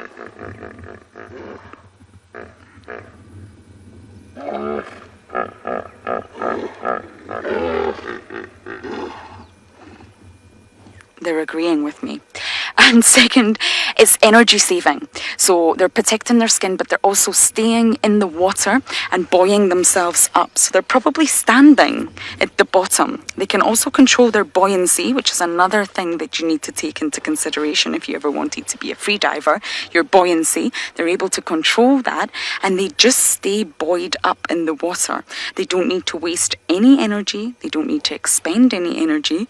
It's a fantastic way to rest and digest, because you've spent the whole night feeding, because they're nocturnal foragers, generally speaking, and they're literally just resting. So they're the only ungulate that's said to be truly amphibious, and what amphibious means is 2 lives. They need the water, land and water, just like amphibians, just like frogs. They're not truly aquatic, but they're also not truly terrestrial. And the full Latin name for a hippo is Hippopotamus amphibius. So that tells you immediately that this particular species really requires the water. But the name hippopotamus actually comes from the Greek language for water horse. Big water horses. But yes, TaylorMade, I hope that answers your question. So they just keep buoyed up and they're saving a lot of energy. So generally speaking, hippos only eat about 1.5% of their body weight, generally speaking. Whereas other mammals need to eat about 5% of their body weight to sustain their nutrient requirements. So hippos eat a lot less. So that's why staying in the water, staying buoyed up, is actually really beneficial for hippos, because they can save energy while they're digesting and protect their skin at the same time. And have a jolly good time. Who doesn't have a good time in the water? I know we see hippos a lot, but they really are fascinating. And you'll notice sometimes on a hippo, they're very red or bright pink in some parts of their body. And this is actually from a really specialized substance. It's very oily, very viscous, that's secreted. And it's red. It comes from various different mucus glands on the skin. And it's called hipposudoric acid. And it's a really specialized substance that I'm sure is only found in hippos. And it acts as a sunscreen. So when the skin starts to dry and crack, these glands, these very, very special mucus glands, will secrete this substance. And it's there to protect the skin. It's actually made up of two... Oh my goodness. That gave me a fright. It's actually made up of two pigments. One is red and one is orange. So when it's released from the skin, it's actually clear. But these two pigments polymerize, and the red colour is stronger than the orange, so it looks red in the end. So it protects from the sunscreen. It also moisturizes, hydrates. It's just a fantastic substance for the hippo's skin.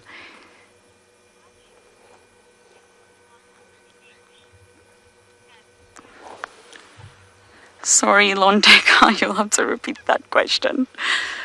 I know it's from you, Sassy Cassie. I just haven't quite got the question.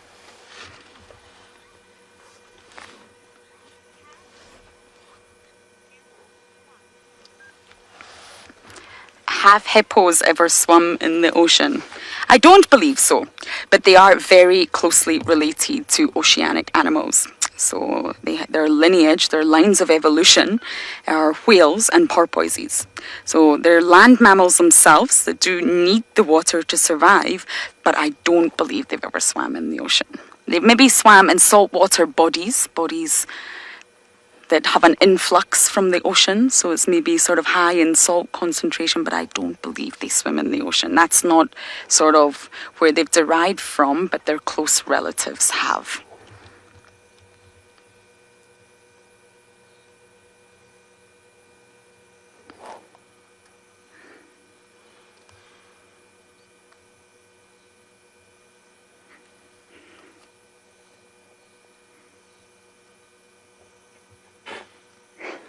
I find it quite relaxing watching hippos. And going back to that special substance on their skin, it's actually proven to be an antiseptic. It's a wonderful substance that treats their wounds. Hippos are notorious for fighting, and they're terrible at it. They're not good fighters. And they end up being wounded regularly. And this substance that comes out from their skin assists in their healing. There's lots of scientific labs across the world that have really analysed this substance to see if they can, recreate it in the lab, so it would be a synthetic version, to see if it would have any benefits for human skin as an antiseptic. We can learn an enormous amount from the animal kingdom.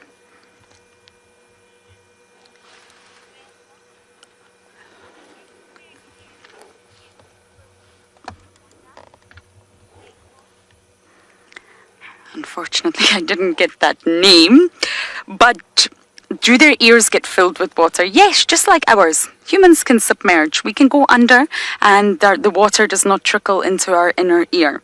There's a sort of mechanism there to prevent that from happening. So the outer ear will fill with water, but not necessarily the inner ear. And as a calf, the young calves are actually sort of adapted to suckling underwater. They're able to close their nostrils, and they're able to fold down their ears as a youngster to prevent the water flooding in. But just like humans, it will go in the outer ear, but not the inner ear. So I'm now going to investigate what's going on around the corner, and hopefully we might find some spots. Wildearth relies on support from viewers like you to carry on broadcasting our daily live shows. A small donation goes a long way in helping us on our mission to connect the world with nature. Please visit our support page to see how you can help and become part of the Wildearth family. So we're out in this magical landscape, and this afternoon I'm actually taking you to a spot that I've wanted to take you to for a long time. And one day when you're here, you'll see it for yourself. But for now, you're just going to have to bite the bullet and wait until a little bit later, and you're going to see. But while I'm out here, I just wanted to show you something really interesting here. And it's a bit difficult because there are no animals around me at the moment, but just bear with me here, is where we saw those lions yesterday on that Gemsbuck hill. Remember, those of you who are following, remember I said we'd actually had a herd of Gemsbuck moving across our front like that, and we deliberately didn't go in because we didn't want to impact on the kill either way. You know, you don't want to be influencing these things. But what was notable in that particular area was the concentration of Gemsbuck. In other words, they were in big groups. And the further you move away from that area, you start seeing where there's less risk of predation. Okay, there's less risk from apex predators. So you start getting these groups splintering. You're getting ones and twos. And really what's happening there is, in the face of predation, okay, where okay, there's lions behind every bush, so you'd rather group together. So it's a trade-off between you're saying, well, I want to eat food, I want to eat grass, okay, but there's lots of predators around, so what do? I'd rather take my chances with a whole pile of my friends around me in case they get eaten. It's kind of like, hopefully they get eaten and not me, and I will go with a little bit less food or more competition in the group for food, but at least I've got a higher chance of survival. As you get less and less and less predator pressure, there's less incentive. If you're a grazer or a browser and you're competing for food, there's less incentive to walk around in a big group the whole time, because you'd say, well, actually, I'm not going to get eaten, or there's very little chance I'll get eaten, so I'm actually going to, you go off there, I'm going to go down here and I'm going to eat. And what the result of that is, the further you move out into these dune fields, the more sparse the vegetation becomes. And you can actually get times here where it is literally just bare sand in places, and that is primarily due to a low density of apex predators as you move out into these dune fields. And it is very, very, very telling on the environment. We've got very good data now from our pangolin and aardvark researchers, where you're seeing out in these areas away from the hills, as you go into these dry times, you see on the insect pitfall traps where they just catch a whole lot of insects and they just count them and then they release them happily to live happily ever after. But you see this slow and steady decline in insect numbers on these pitfall traps, and that has a direct impact on the survival of pangolin and aardvark. So these apex predators are crucially important in these environments for maintaining ecosystem health, and that cannot be substituted in any other way. I mean, you can't manually go out there and try and move animals around, that kind of stuff. So anyway, that's just a little bit of ecological background to these environments that we're operating in. But it is stunningly beautiful, and I'm going to show you this other place, but I can't tell you where it is or what it looks like, but it is an absolute wonderland.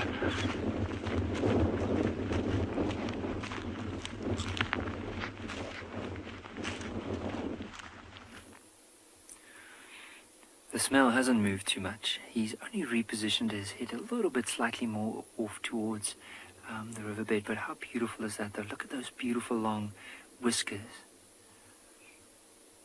And you'll notice with his eyes closed, there are quite a few flies around, but he's not even moving his ears. I reckon he must be in a bit of a deep sleep.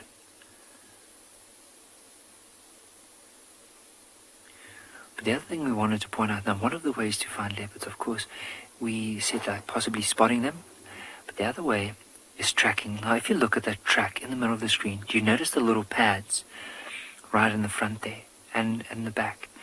Now if we can move, I just want to show you on this, I have a book right over here that I just wanted to show you the pad. So if we do track leopard, of course it depends on the habitat we're tracking in, which will determine the level of how difficult it is. Also if they were on a mission to get somewhere, and either if there's a carcass or maybe he's on his way to a waterhole, there's a lot of factors, but this is what we're looking out for. Now with the leopard's track, almost similar to in comparison to that of a lion. But what I find is that when a leopard makes a print in the ground, it looks like it's more delicate and more clear in comparison to that of a lion.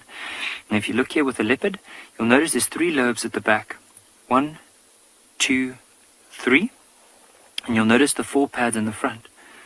1, or the digits here. 1, 2, 3, 4. And so that's what we're trying to look out for. Now, sometimes you might find hyenas that are trailing the leopard. Now hyenas, their tracks aren't as clear in comparison to that of a leopard. And also, instead of having 3 lobes like a leopard, they only have 2 lobes, and the side digits here, they look like they are the shape of a kidney, and then on top you'll find the claws, where with leopard, unless they're running or unless they're jumping onto a tree, they don't really expose their claws on the soil. Unless, also, maybe if they do step on a very soft patch of mud or maybe even sand, you might see that the claws can come out. But on normal conditions, you don't really see those claws. So if we can, let's just have another glimpse at him again.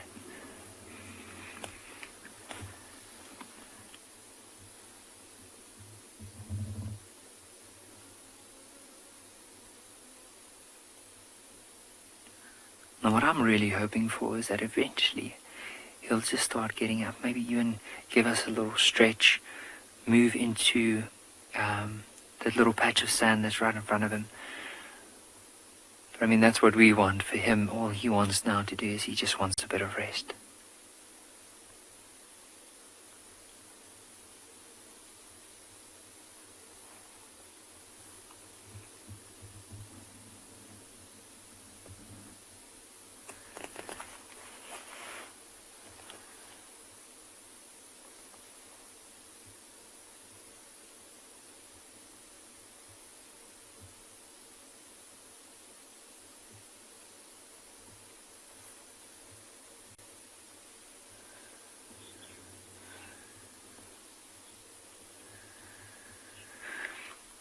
With a leopard, what I do know about them is if they had to run at full speed towards us, now just to give you an idea, if we had to compare it, it will probably be around 80 kilometers an hour. But this is now from a very short burst, trying to determine the maximum speed. So if we had to put that down into something that we can more or less understand, is let's say if this leopard had to run towards us, it will take, if this leopard is at full pace, it will take it less than 2 seconds to cover at least 15 meters. So imagine how quick that is. If you say 1, 2, it will be, so the distance that we are from here to this leopard would probably be, if I'm safe to say, around about 8 meters. So let's multiply that by another possibly 3. If that leopard had to come at full pace, it would take that leopard less than 3 seconds, or 2 seconds, to get from 3 times this distance towards us. That's how quickly they run.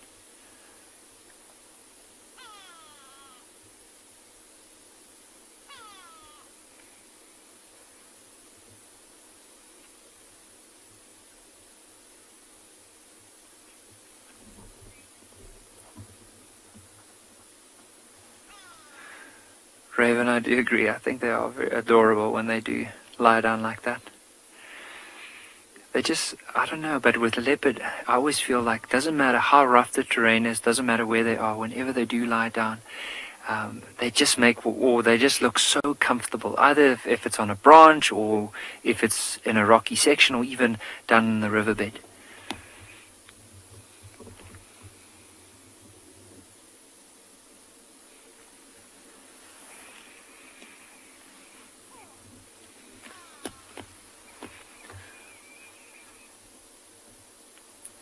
Now this one has a very interesting pattern above his eye. Now if you look at see the 2 splashes of white, so the one underneath his eye and the one above his eye.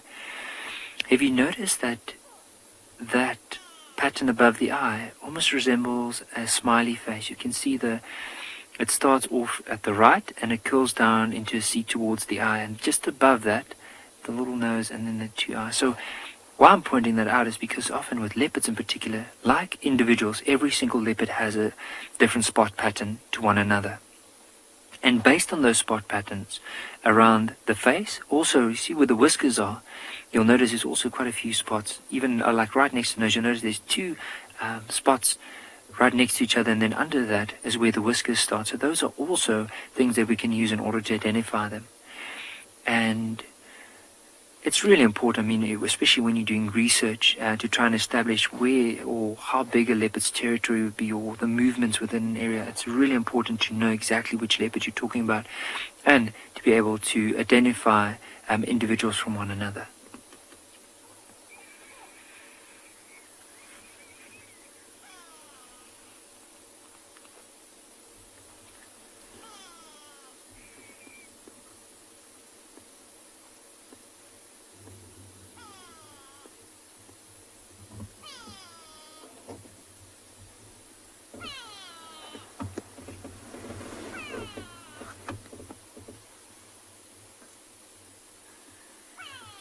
You might hear in the background there's a bird calling like way. So it's called the grey go-away bird. The old name was the grey lory. And the sound it makes often sounds like the bird's just saying like, go away.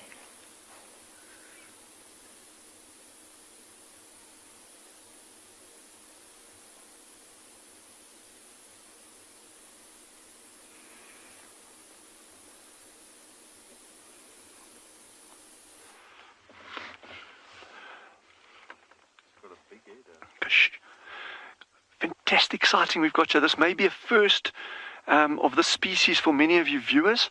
This is called a northern black korhaan, Korhaan, a northern black korhaan.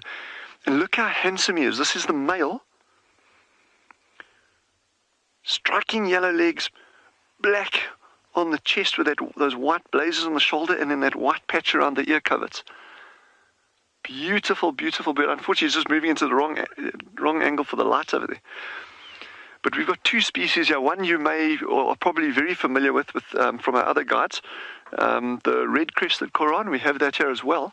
And that's the one that does that crazy display flight, goes vertically for 20, 30 meters, folds his wings and drops. This little guy does this big circle, a massive circle. He flies up and goes cluck, cluck, cluck, cluck, cluck, cluck, cluck, cluck, cluck, cluck, cluck, cluck. That was a horrible imitation, but yeah, he makes this huge squawking sound like he's got rusty wings in a massive arc. And then he almost hovers to the ground. He comes down very, very slowly, flaring his wings, just fluttering them very, very gently with his legs hanging out, almost like a parachute, and drops gently onto the ground. But this is so nice to see this. They're actually also starting to breed now as well.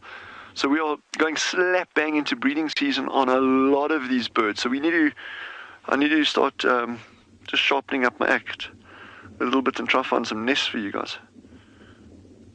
But how beautiful is that, eh?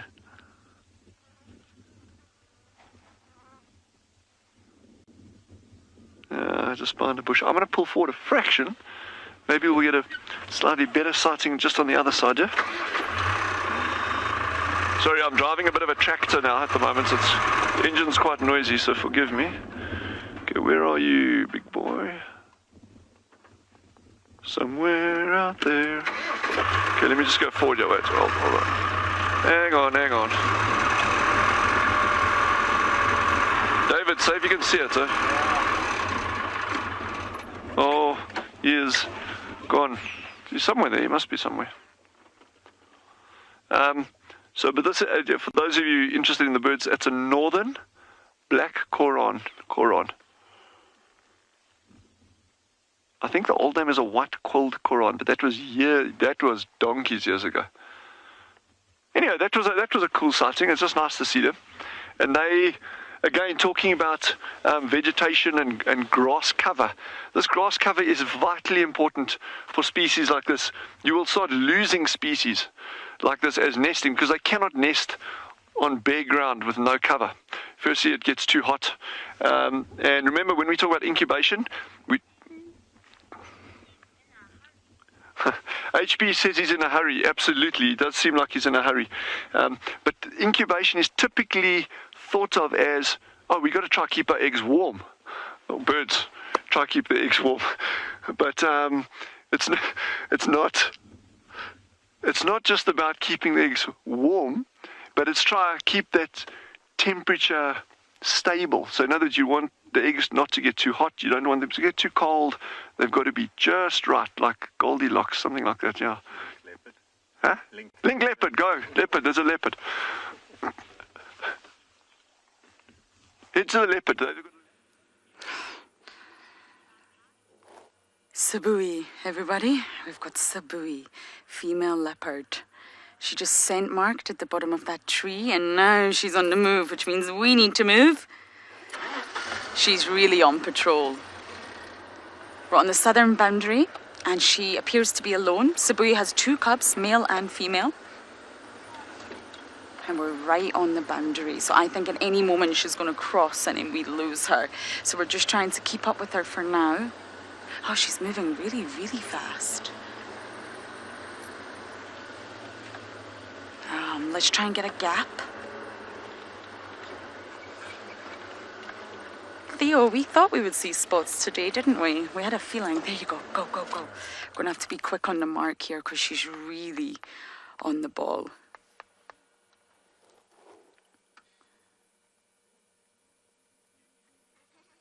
Now it's interesting to see Sabui on Juma. She hasn't really popped into Juma in a long time. Remember, she's got neighbours. She's got Tandy to the east, Shadulu to the west. So Juma's really not for the taking anymore, okay? She's going to appear again. How exciting is this?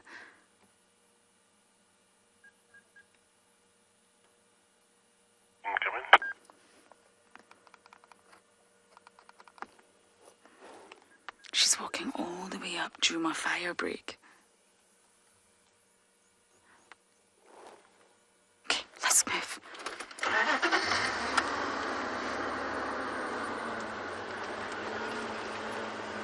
This is going to be a tricky operation, this.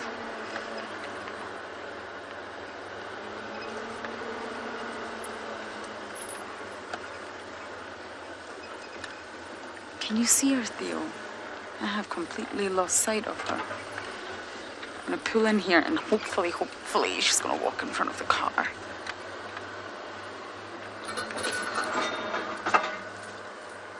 Okay, just give it a minute or two. Patience normally pays off.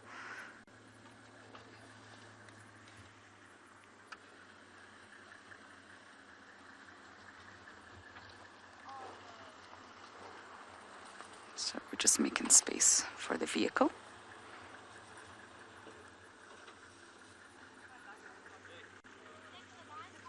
I can't see her at all. I'm going to pop my nose forward a little bit.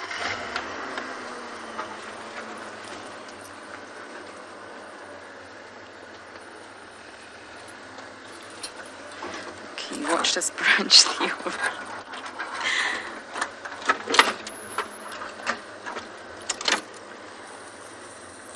Okay, everyone, I appear to have lost a female leopard. Can't see where she's gone. I think she's up ahead. I think she was faster than us. Can you believe it?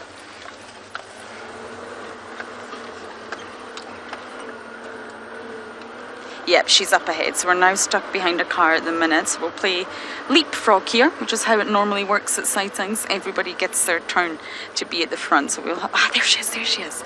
You see her? She's facing the southern boundary.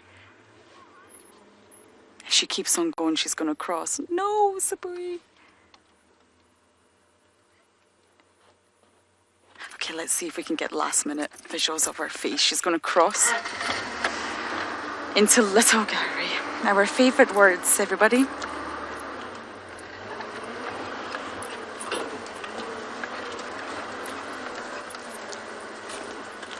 Yep, she's crossing.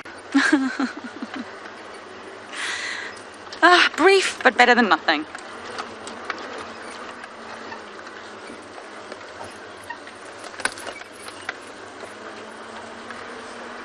Okay, and that is it for Sabui for now, everyone. Brief, but wonderful. So I'm going to go back to Chitwa and find out what on earth made the kill outside Charles' house.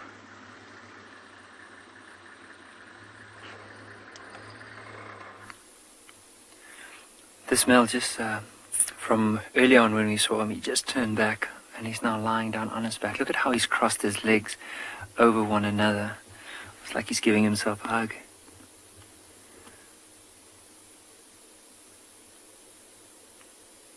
But he really looks comfortable. Now, early on we were pointing out quite a lot of features on this leopard, but we haven't really described too much about the area. Now, with leopard, whenever you are looking for them, you often need to go past drainage lines or quite dense areas. Now, if you look at this area where this leopard is lying down and notice the greenery around it, often the low-lying areas, especially near the rivers or even this drainage system which runs towards the river, there will often be a lot of green trees around. And because of the green trees in this time of the year, some of the animals are attracted to it, and so therefore the leopard can use this in order to conceal itself, break out that body outline in order to hunt. But also, on warm days, there's a lot of shelter here, there's a lot of cover for him to come and lie down and just rest up.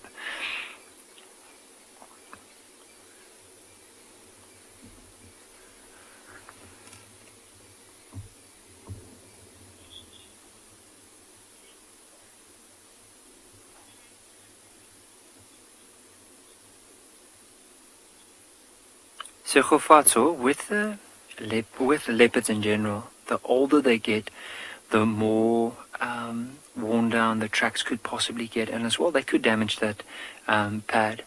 Now, there's a tracker that I've gone out a couple of times, and he's been literally tracking for over 20 years.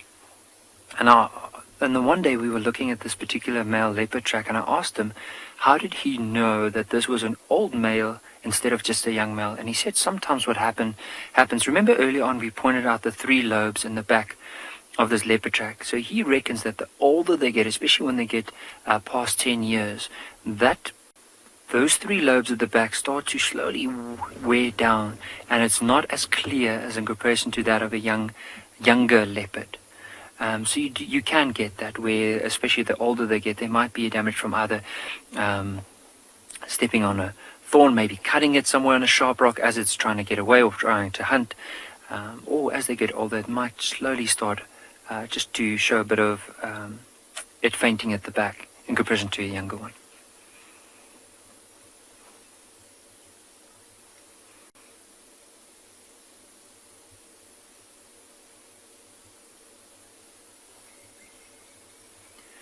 We can hear some crested francolin, like alarm calling in the back, and I wonder, maybe there's a chance that the sister or the mother could be in the area. And imagine if they start getting a little bit closer, you'll probably hear the movement. The mom might even start calling, because she could have gone out hunting and eventually come back to give him a call. Now, if he is in an area like this, it might be a chance that he's just, like his sister and mother are lying down not too far away from me, or maybe she's gone and hunt and eventually come back and call him and his sister. And his sister might also just be lying down somewhere in a place where we can't really see her.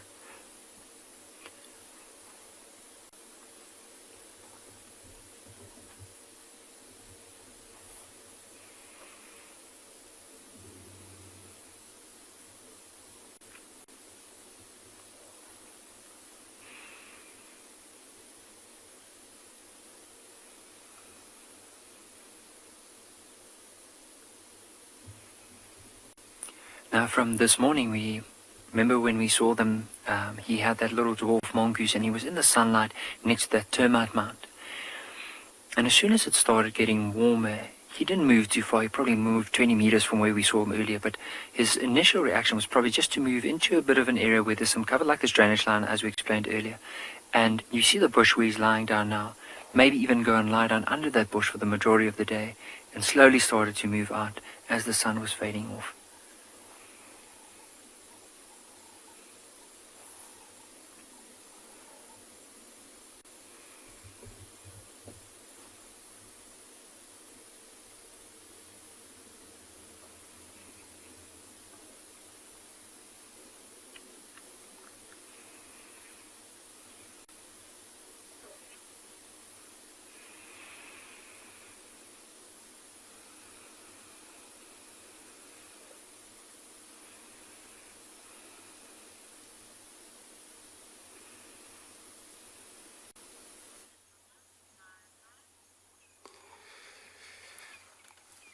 Look at these 2 young male giraffe.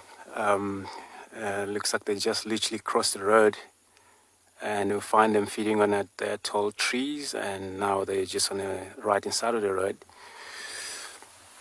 Right, welcome everyone.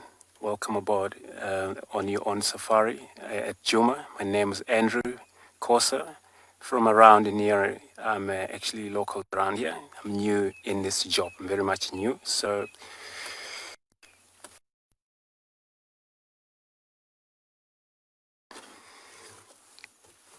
just going to try and move forward, see if we can locate them again.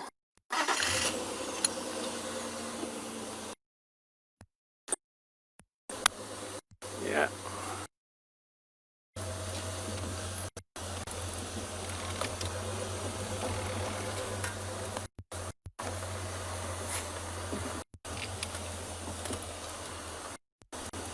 Looks like too much sun, but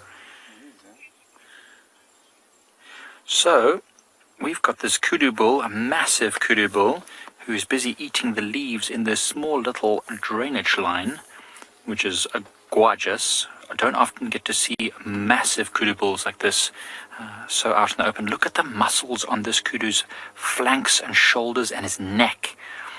I don't know if you know, but kudus are well known and famous for huge leaps, being able to jump 6 feet or more from a single bound over fences and trees and bushes, and that's actually one of their defense mechanisms. They're able to just leap over any bushes that are in their way, which is incredible. It's one of the ways they're able to escape danger, because of course the lions that are chasing them will have to run around the bushes. If you can hear a sound, that's a small aircraft that is actually doing anti-poaching patrols around this area flying over. That's why that kudu looks a little where he's listening all around. You see that, how the ears move around. It's a small anti-poaching aircraft flying over, just making sure that these areas are safe. There's that kudu bull. Look how well he blends into the environment. Look how grey there. And the kudu is also very grey. They call them the grey ghosts of the bush. Bye-bye, kudu. See you later. The other ones are just walking off, also towards the sunset. But there's a few giraffes in front of us, which are pretty cool. So often you'll find that there are lots of giraffes, kudus, and other antelope all together, because of course they feed on different things, different heights, and of course they also help each other to spot danger. Now kudus have amazing sense of hearing. Giraffes are very tall. They've got great eyesight, and there's also a zebra in this area as well, who is probably also helping them. Kudus are mixed feeders, mostly browsers, and so are giraffes, but they feed at different levels. And zebras are grazers, so of course these animals are not going to be competing with each other over food resources. So there's no problem for them to be together. Well, that's very mysterious, isn't it? Through the trees, we have a glimpse into the life of this giraffe as it disappears into the bushveld. It's actually quite nice now that the sound of that anti-poaching craft has moved over. It's very quiet. We can hear crested francolin calling. We can feel the temperature changing. Oh, there's the more kudu bulls ahead of us approaching the giraffe there, as well as the zebra, all moving together now. It's quite a nice peaceful scene in the bush here. It'll be a good place for us just to sit and listen to what animals might be calling as the evening falls. And there's a zebra. So we don't see zebras all that often here at Pridelands. In fact, one came to drink at Ndlovu Dam at our camp earlier, which was interesting because that's the first time I've ever seen a zebra come to drink at the eco-training camp. So I wonder if it's just getting that dry that the animals are getting quite desperate for water. They do drink water most days, but we just didn't see them because it's just not that many. And this is a plains. Oh, he's got a limp. He's got a bad limp. You see that? I think it's the same one we saw a few days ago, Zeb? Yeah. I remember this one. We saw him actually quite close to our eco-training camp last time, walking through zebra clearings, I think, but you can see he's got quite a distinct limp, which is actually worrying because I thought by now the limp would have gotten better. It's been 2 or 3 days since we last saw him. Must have either sprained his ankle real bad or maybe, even broken it. I doubt he's broken it. He's putting a bit of weight on there, but he's still in great condition. You can see the rump of this zebra is very strong. The mane is very erect. So obviously it must be quite a recent injury because the zebra is still in great condition. Normally it would be with a group. I think there's a group of males that hang around and they would all be together, but because of this limp it's not able to keep up. Let's hope that the zebra will be able to meet up with the rest of a small bachelor group in order to for the safety. And that's probably actually why the zebra is with this giraffe and with the kudus, just for the fact that it doesn't have to look behind itself all the time. It doesn't have to watch its own back. It's got others that might do so. Not that I think, well, I don't know. I don't like to anthropomorphize to say that, but I probably do it all the time. But, I don't think the animals look out for each other necessarily. I think they look out for themselves, but in doing so, they help others.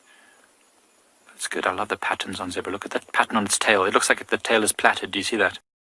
The patterns crisscross over, and then you can see the dark stripes and the pale stripes, what they call the shadow stripes. That's one of the indicators of the plains zebra. Eating the rough grass. They're bulk feeders, so you see they eat the long grass, the dry stuff, the roughage. They're not worried about what they eat as long as they get plenty of it. They've got that hindgut fermentation system, so they produce a lot of gas. They eat in bulk. They don't digest very, very well. Amanda, that's a good point. One that I hadn't actually considered. Could this zebra have been injured in a fight with another zebra, maybe been kicked? And I think you could be right, Amanda. Zebras are fiercely defending their harem. So if this is a young male that maybe tried to acquire a young female from another male's harem of females, then it's quite possible that if he got kicked or bitten painfully, it could be that he's got a very sore muscle or joint, or maybe even something fractured. So maybe, because you can't see any rips on there. There's no tears like it was attacked by a lion. So unless it was just galloping around and hurt itself, you could be right. That's a good point, Amanda. I didn't think about that. Thank you for pointing that out. That could exactly be what happened. The males do fight quite frequently. In fact, I think Taylor and Gert a few weeks ago did actually film some zebras having a big fight. A big fight. They said it was very exciting. So it's quite possible that this might have been one of those zebras that is fighting at the moment quite often, which is pretty. Now it's very peaceful, all the giraffes feeding them. There's even a fork-tailed drongo, I think, that's joining the group, hoping to catch insects as they get flushed out of the bushes. This is a quintessential African scene with all these animals and the sunset, and everyone is just having the best time. Everyone's just doing what they should do. There's a journey of giraffe just wandering through the trees there, probably along a road. In fact, that is along the road where we're going to be heading in a moment. You can see the zebra. I wonder if the zebra is actually going to follow those giraffes. Ooh, striped horse. I don't know. That's a good question. How long can a zebra go without food?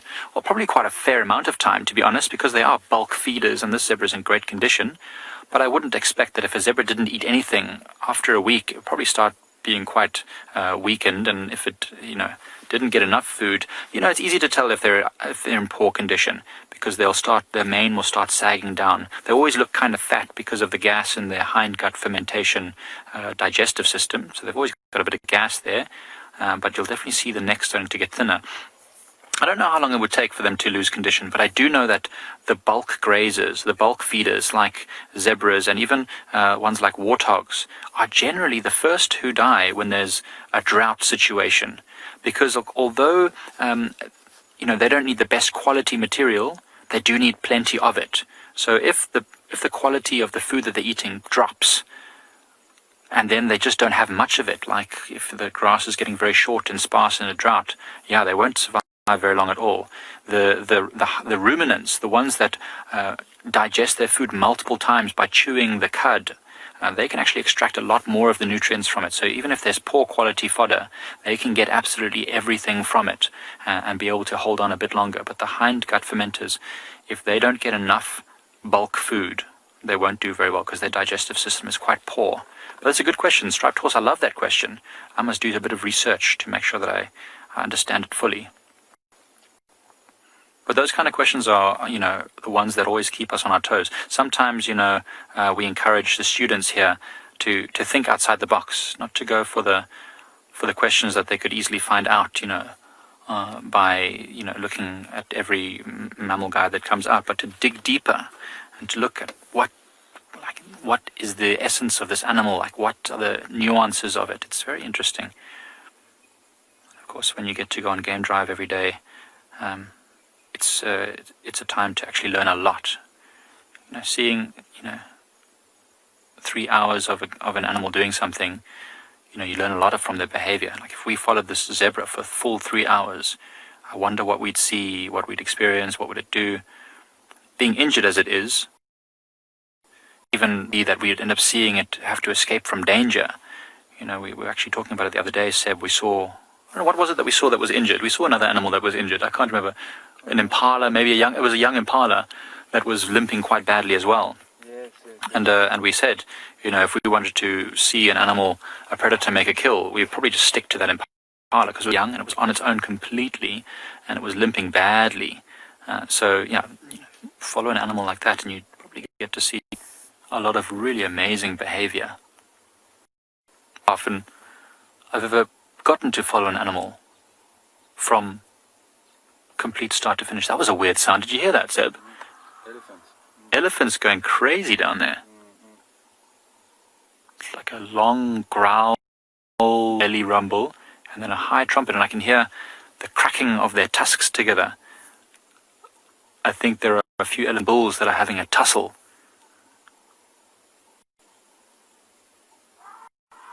I don't know if you can hear that in the ambient sound, but it's incredible.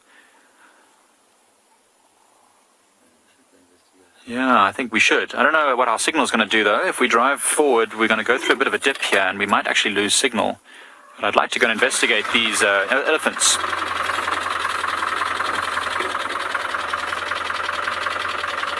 Let's go and have a look. Okay, bear with us, everyone. It's a lot of noise. It's very loud.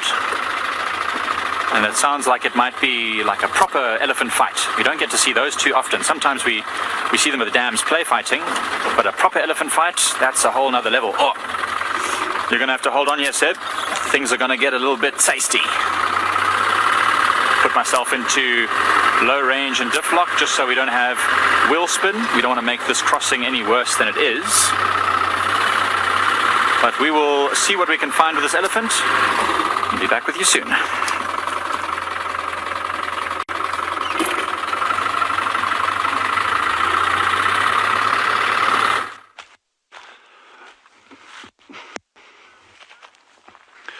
This is one of the most beautiful places on Swalu, and I just wanted to show this to you.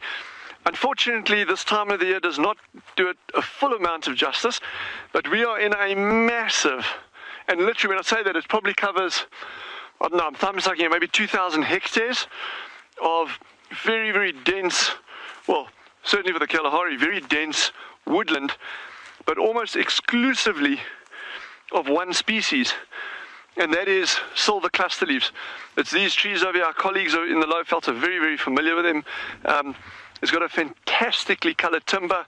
It's a very rich yellow colour. The Afrikaans term for it is a sandgeelhout, which means a sand yellowwood. But what I like about this area, it's a great nesting spot, a nesting location for nightjars. You find a lot of nests in here, and I think it's just with these fallen leaves, these dry fallen leaves all over the ground, and you can actually see them scattered all over between me and the vehicle there. I think it's just a very, very good camouflage for nightjars. They're still a couple of months away. But the other species that love nesting in this area are gabar goshawks and pale chanting goshawks. So that's, I always love just winding my way very, very slowly through these woodlands. But my favorite time of year over here is the summer months, when they are in full leaf and they got these flowers on. I think the flowers smell absolutely like honey. A lot of people argue with me. They say, no, it doesn't smell. It smells like dirty socks. Anyway, I like honey. The flowers smell like honey. So it's a beautiful area. But we'll see it going into its proper flush over the coming weeks.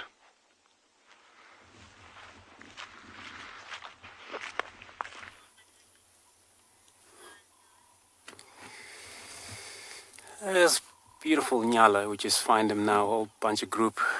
It looks like they're all just coming out of the bush.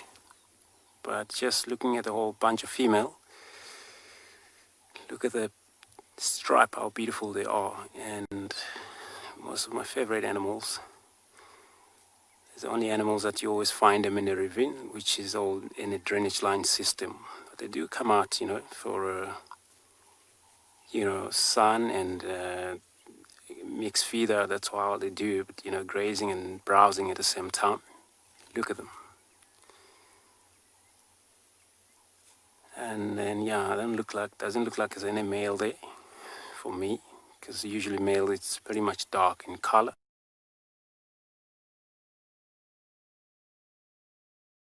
Young one as well. So looking at the 2, 4, 6 of them, could be more behind the bush that we're not seeing now, but look at the beautiful ears and beautiful tail as well. They remind me of the sheep tail. So look at that. So only the difference is that it's got a pretty much color, and the black tip end of that tail.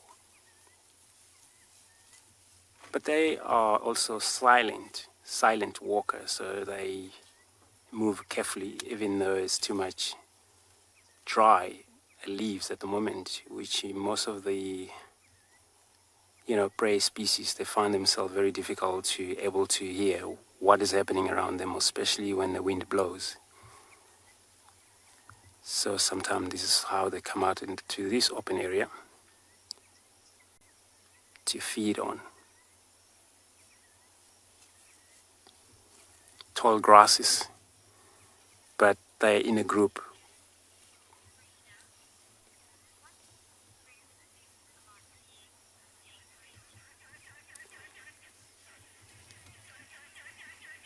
Good question there. A feeder, if I had it correct. My favorite animal, I love impala pretty much, but usually for guides, we kind of not really, we cannot pick, but I find impala very much important for me, and then I always spend a lot of time with impala, looking at them, the way they do, most especially due to their survival, how they make that happen, making sure that they make it through the night, which all they do, they sleep in a very much open area for them to be safe. So then they take turns when they sleep, but not a really proper sleep. I mean unconscious sleep, which is half asleep, half awake. So, and then that's how they do when they see any predators or anything they're not sure about. Just give alarm calls so everyone to respond into it. And they don't mind different companies such as baboons and giraffe, zebras, and those warthogs. So that's why they are my favorite.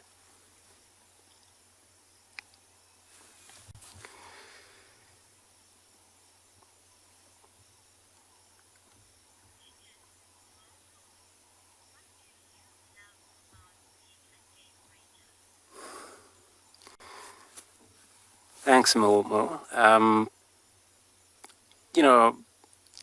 From this one things about me being a game ranger or loving to become a ranger, it's because of, I love the nature and I love the wild animals, but I love all of them. So trees, flowers,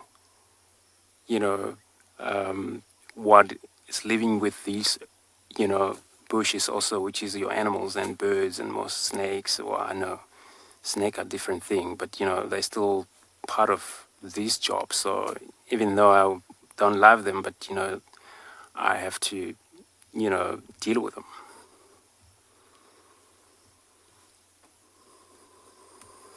Yeah, they vanish into the bush, but still a visual of them there.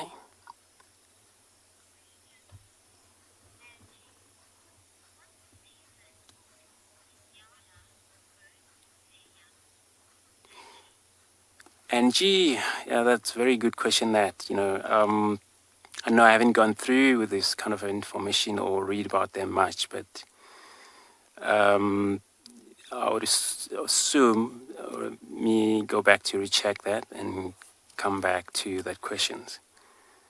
And then let me do that then, and then I'll come back to answer that question.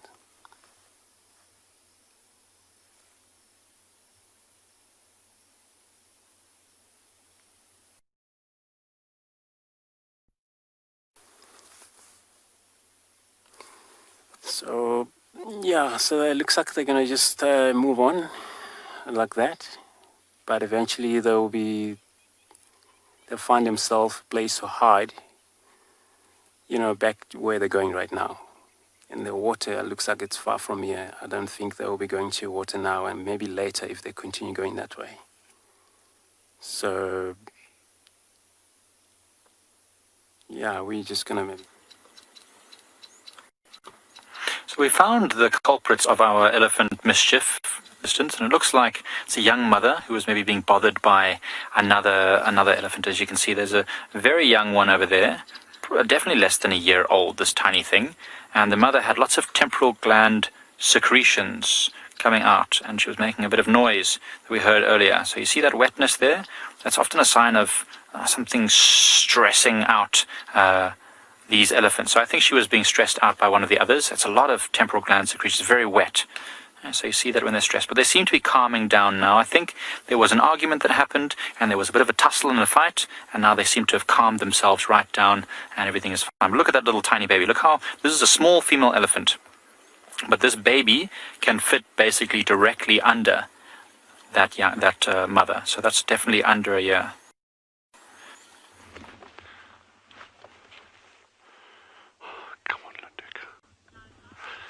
Guys, we got an aardvark. We have an aardvark foraging. I am over the moon. I haven't seen one of these in like 3 weeks or something. Okay, this is fantastic. Just give us a little bit of time there. Just give us a little bit of time. It is going to come out. I'm actually going to, bear with me. I'm just going to pull forward your fraction, please. Just bear with us, bear with us. You guys just keep watching. David, if you get a gap, just tell me. We're going to get it, we're going to get it.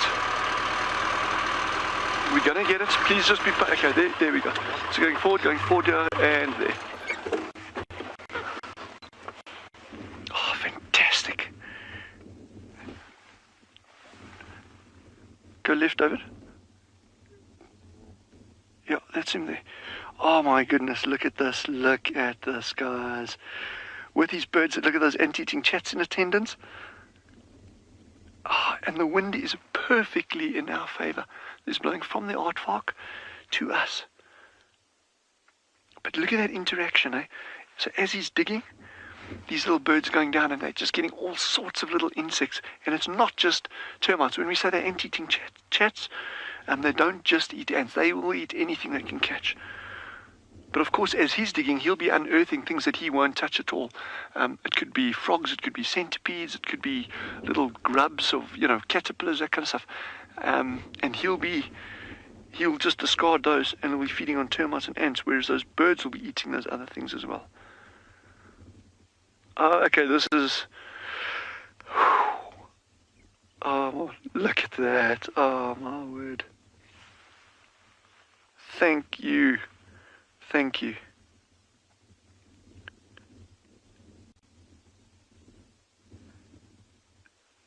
There was no skill involved there, guys. I promise you. That was just bumbling along, and there he was. So anyone out there praying that we had a good sighting, thank you. I very, very much appreciate that. It really helped. He's going to come out now. Just give him a bit of time. And even when you can't see the aardvark, the birds are a very, very good clue. You see how they're going in there? David, you can just zoom out a fraction there, please. There we go. Now, you see the birds just, if you go a little bit right, okay, just there.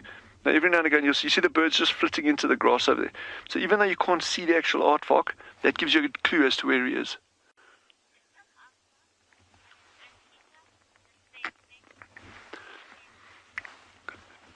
Vincent has asked, is an aardvark or an anteater and an anteater the same thing? You can kind of use the term anteater for it, but the accepted word for it is an aardvark, which actually means an earth pig. And yes, because they do eat ants, so you could say it's an anteater. Oh, what a lucky sighting for this afternoon, eh? Sure, the pressure's off. There he comes. and those birds constantly in attendance.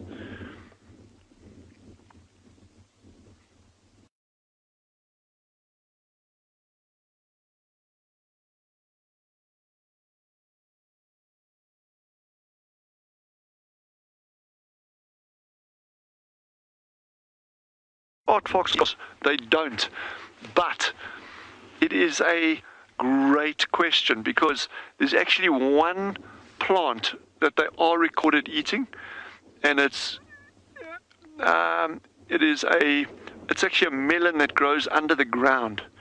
Fructus humifructus, something humifructus. I'll have to check up the genus. It's something humifructus, and this thing actually grows under the ground, and aardvark have been recorded. They've actually recorded the seeds inside their droppings a lot of times. So I'm interested in this. It may be that this thing fruits underground, has the seeds, and then when the aardvark are feeding on termites, they incidentally ingesting those seeds, and that's why you see them in the droppings. But perhaps they actually are eating them. I don't know if there's been a physical observation of someone seeing an aardvark dig one of these things out and eat it. I don't know.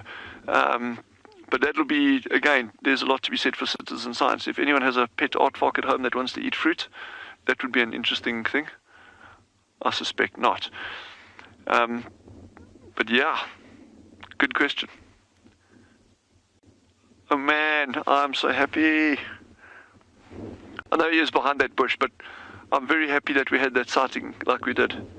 I can move forward. David, do you want me to move forward? Kalita, we're going to move forward, yeah, guys. Just stick with us for a little bit longer if you don't mind.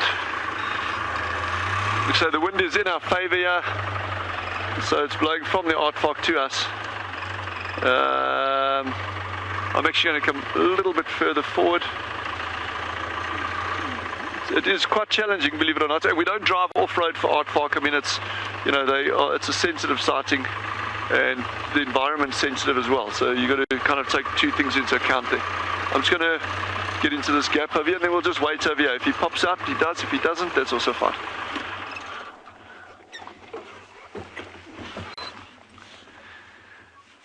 Yeah, man. How great is that, eh?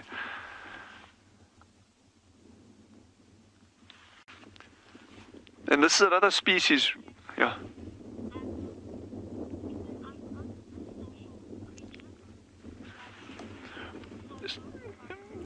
So Solo has asked, is an aardvark a social animal? Not at all. It's very, very, very seldom that you'll see them associating with others, except if it's a mother with a youngster, or a male with a female, or males fighting. But those meetings between a male and a female, and or two males, are very, very fleeting. They will not associate. I've had on a number of occasions sitting up on a dune crest where I could see three or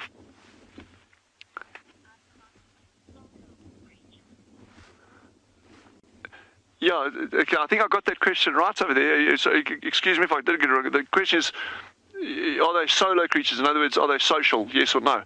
And they're not social at all. So they are very, very solitary animals. Solo animals, they're very solitary. So I got the question. I was just using different terminology there. My apologies. But I've had on a couple of occasions sitting on a dune crest where looking over, I could see 3 or 4 different aardvark from where I was sitting, but not close together. Yeah, using binoculars, there's one like 800 meters down there. There's another one close by to you, a couple hundred meters away, another one. So there he's out in the open again. This just looks like a mobile termite mound. This is fantastic. What a setting. Sheesh. Okay, African wildcat the other day, the lions yesterday, aardvark now, and just, it's so good as always having you join us on these drives. Yeah, it's a real privilege for me, I must say. So thank you to all of you out there that enable me to do this kind of thing.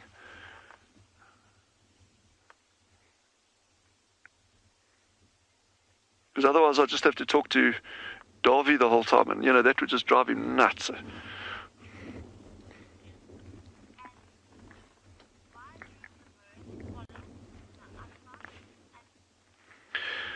So Allah has asked, the good question, why do the birds follow the aardvark?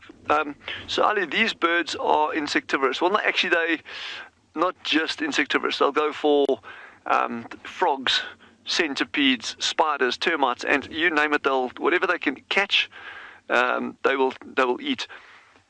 But of course, if you can follow something that moves that amount of sand, it is unearthing a whole lot of insects and termites and ants as he's moving. Or just follow him around. It saves you a lot of trouble. So they're actually capitalizing on the work that the aardvark is doing to, I don't want to say get a free meal, but to get an easy meal. And there's a lot of people out there that kind of do that, so, Oh, I'm so happy we got this. Yes, and he's so chilled. Okay, when I say he's chilled now, he's like, that's 270 yards from us. Yeah, it's about 270 yards, and 271.6890 yards from us. But he's super relaxed, and unfortunately the road actually angles away from where he is now. So if we move the vehicle, we'll be putting more and more distance between him and us. So I'm pretty content just to sit here and wait.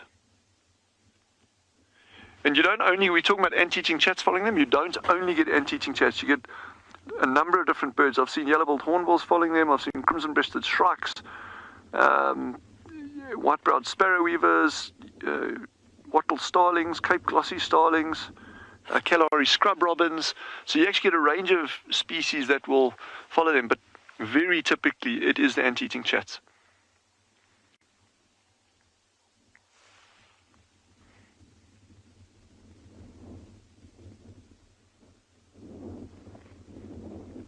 And coming back to the Shelby family that we've been following, the shell ducks, and you're looking at this creature here, and just how, I'll link a couple of things here, because you've got the shell ducks, you've got the aardvark, and you've got the grass cover and the apex predators.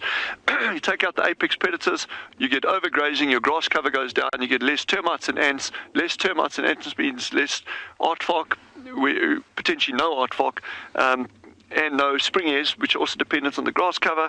No spring hares, no aardvark, no shell ducks. No shell ducks, there's no food at dams for certain things that live there. The ripple effect is immense, and that comes back to the key role of apex predators in driving the health of these systems. How was that for an ecology lesson in about 45 seconds?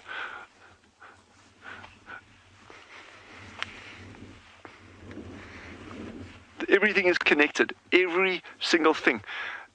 You can pick anything out here and you'll find a connection between that and something else.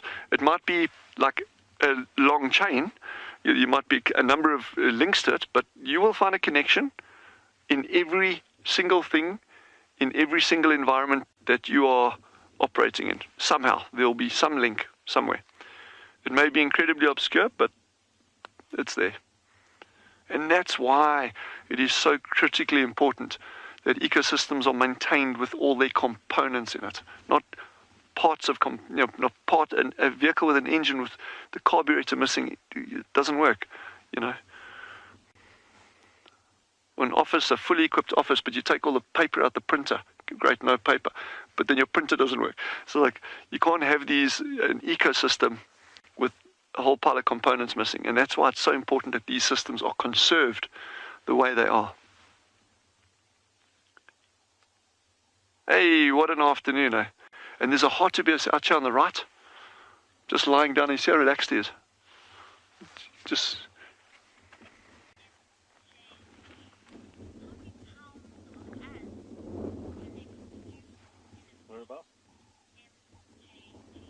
MJG is just asked how many, I think, tons of ants can they consume in a season. I will get back to you on that figure. I must just double check with our aardvark researcher, Nora, exactly how many they eat in a night. That number slipped my mind, but I'm sure we can figure it out. You see the hartebeest lying here in this hollow right here. It's nice and relaxed on the ground there. Oh. There we go. You see the hartebeest? That's a hartebeest bull. There you go. Sleeping very peacefully, like that sable was the other day. Man, what an afternoon. Hey? Could be worse.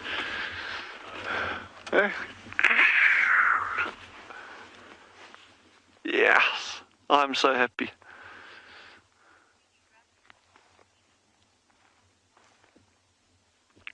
Wildearth relies on support from viewers like you to carry on broadcasting our daily live shows. A small donation goes a long way in helping us on our mission to connect the world with nature. Please visit our support page to see how you can help and become part of the Wildearth family. Well, what an amazing sighting seeing an aardvark, and we were actually viewing some wildebeest, but then we turned around and we were greeted with this beautiful scene behind us, and that's what you can see at the moment.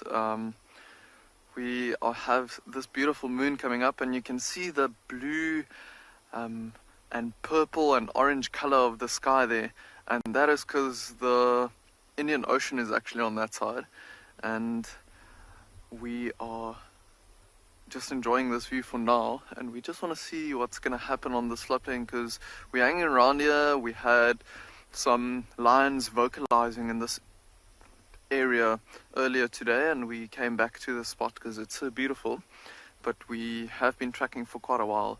But how beautiful is that? And Marcel and I were just talking now, and we think it might actually be full moon tomorrow, because the sun was just about to go down when the moon came up, and tomorrow morning or tomorrow night, as the sun sets, the moon should come up, and then that means that we have full moon. So not just yet full moon, but nonetheless a beautiful, beautiful, beautiful scene. And how beautiful is this grassland here as well. So not a bad way to end the day, having a view like this. And there's actually a large herd of buffalo that's slowly moving through the grassland far in the distance, just below the moon, but it's just little black dots. That's how far we are from them. You can just see them far in the distance. And that moon is nice and orange as well, and I bet tomorrow's moon is going to be even more spectacular, and we'll definitely be out to go and keep an eye on that as well. You can see a few bats also coming over and everything, and all the wildebeests here behind us and the buffalo and everything is now moving to these open areas. You can imagine it's a nice open area to keep an eye out for maybe predators or anything like that. There's actually quite a chilly breeze blowing, but these winter sky colors are so amazing. And the ocean is just about 30 kilometers away as the crow flies, so it just shows you what effect that has on the night sky on and beyond Pinner Private Game Reserve. And the sun is completely gone now behind us, and that's very, very quiet, just a bit of a breeze blowing.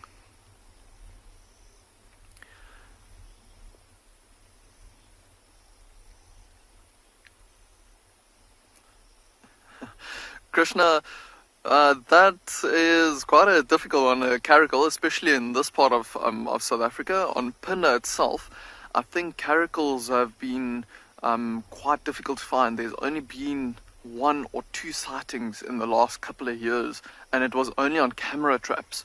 And they are slowly coming back into the area, but because Pinner, the name Pinner actually means the return, and it's the return of the wildlife to the area, because all these areas that we are in now, this conservation area, the Munyana Game Reserve, was actually old farmland.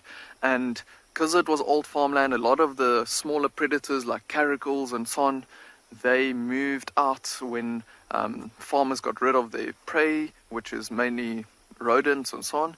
But slowly but surely we are getting more and more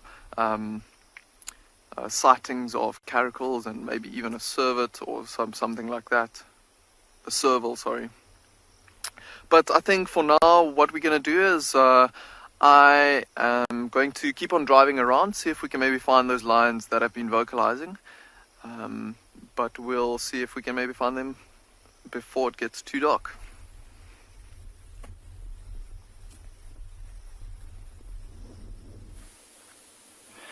I really hope that Devil is able to find those lions, but look at what this leopard is doing at the moment.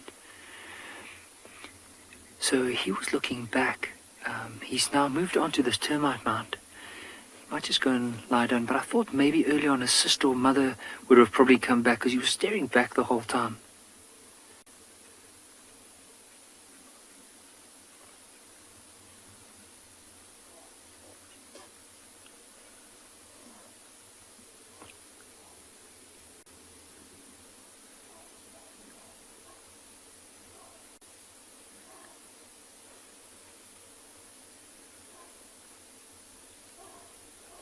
Sounds like there's some alarm calls from baboons just behind us.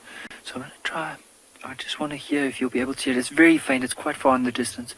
But maybe you'll be able to hear it. Maybe that's the mother or the sister that's on their way back here.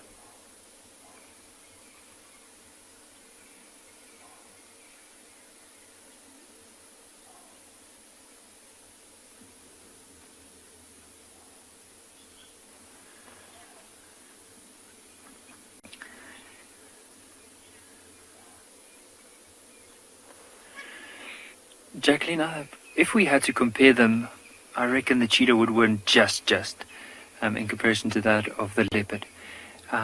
You often see with the cheetah as well, when they do run, they use that long tail as a rudder in order to steer themselves as they are running. With the leopard, on the other hand, has a very long tail, but not as long as a comparison to a cheetah. Well, I might be wrong, but from what I've seen, cheetahs do have quite long tails. And it might slightly be longer than this leopard's.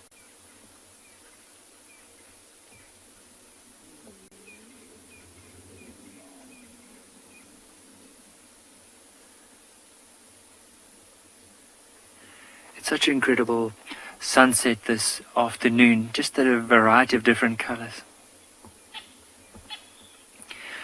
Shelley, the whiskers play a very important role. And the other day I was reading this article about how especially when leopards move into really dense areas, those whiskers can actually help them to move through denses, because they know that if their whiskers can fit through it, the rest of the body could possibly fit through it.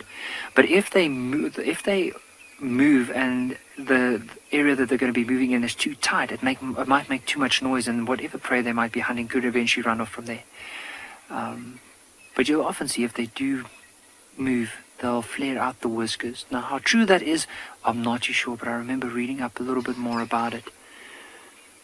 And you'll notice in comparison to the animals, especially if you compare a leopard against a lion, the leopard's whiskers are a lot longer in comparison to that of a lion, but you'll notice that the leopards tend to hunt in a more of a denser area in comparison to lions. Not saying that lions won't hunt in a denser area, but the chances are more likely that you're going to find a leopard in a quite an area with a lot of cover, whereas with the lion would be more in an openish area.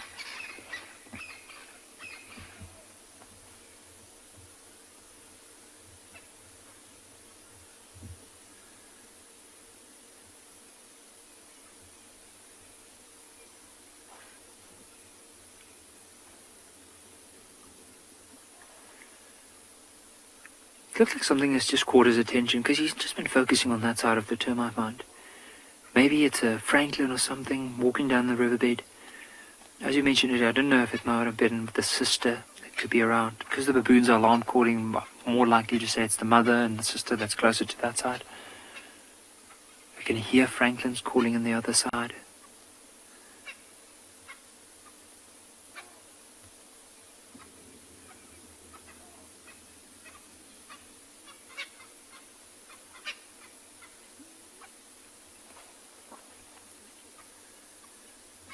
And also, he's just picked a nice vantage point for himself. Being on top of this termite mound, he can look down into the drainage line. He can look around what's happening behind or on either side of the drainage line.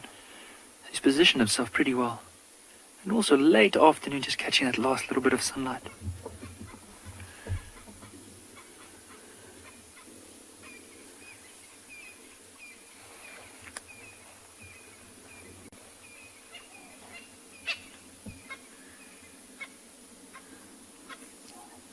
Striped horse with leopard, I feel that they probably would not sleep as much as lions. But it also, it depends.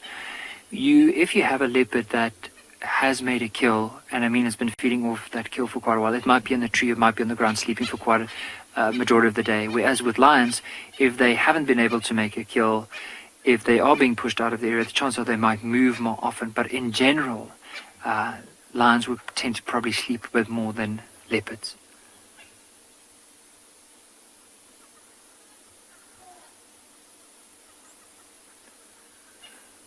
See how he's just grooming himself now, probably just licking that back leg, maybe even his back pad.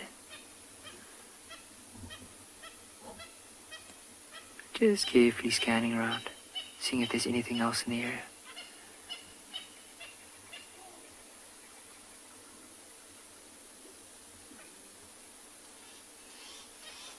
Have a look at that beautiful pattern now.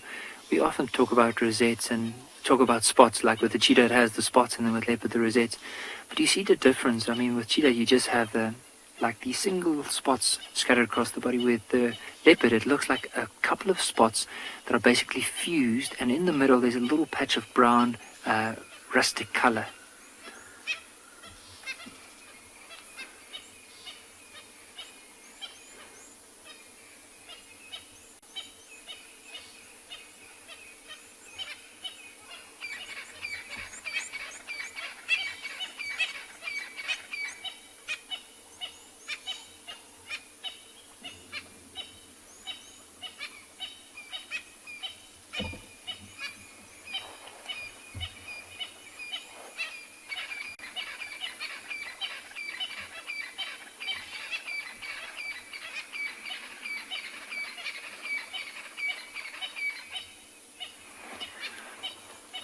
Mojo, I do think leopards have a very strong immune system. I think a lot stronger than we have. Because you can imagine with them, the areas they do move, like the conditions that they have to face every day, the type of water that they have to drink. I mean, sometimes it's not the cleanest, and they're able to deal with that. So I would say definitely a very strong immune system, especially if we had to compare it against ours.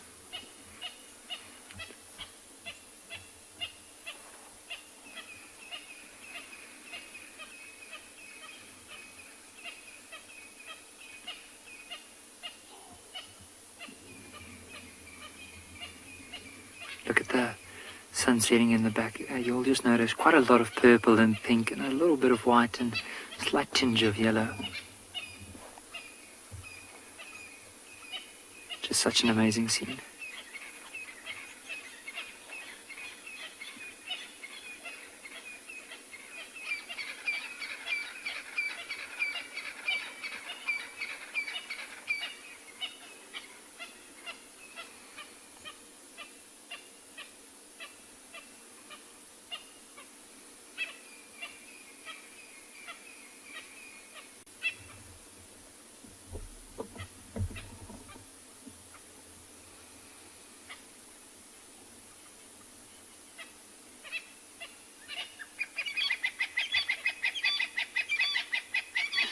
What an incredible afternoon to be watching this leopard on top of this termite mound.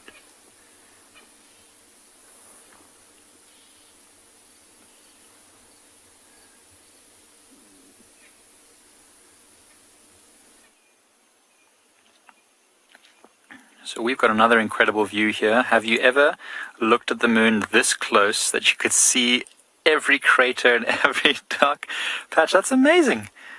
So we just were coming around the corner. We were actually trying to find some hyenas, and then Seb just noticed the moon and said, Mike, that's what we've got to get on the camera. That is amazing. And I agree completely. Look at that beautiful round orb in the sky. It's just rising above the horizon now. Amazing. Look at, you can actually see the crater on the side there where you can see all the debris from an asteroid that must have hit it at some sort, a meteorite. Wow. I've never looked at the moon this closely before, to be honest. It's so... I wonder if there's a supermoon or something tonight. It just looks massive and clear and bright. And, you know, there's still a bit of ambient light in the sky. I know you can't see it. The screen looks very dark for you, but we've adjusted it slightly. But even with our naked eyes, we can look at that moon, and it's amazing what you can see, the detail.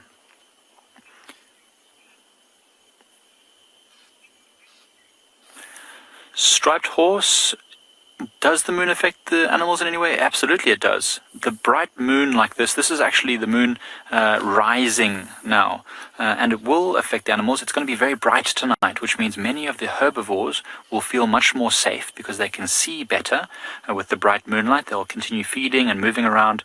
Maybe not the small antelopes, but the larger things like buffaloes and rhinos and elephants. They will feed, even giraffes, the whole night as long as it's bright like this.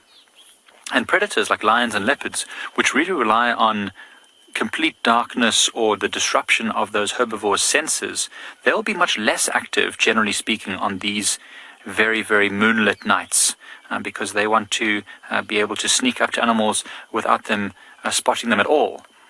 So the moon will definitely cause predators to probably be more patrolling territory and less oh, the baby hyenas have just joined us. They've come to look at the moon as well. These are the hyenas we were looking at a moment ago, and they're just to the right of us. They're actually approaching our vehicle. That's amazing. Just over here. Well spotted, Seb. So we were on our way to look at these. Oh, there's a leopard coming. Quickly go to that.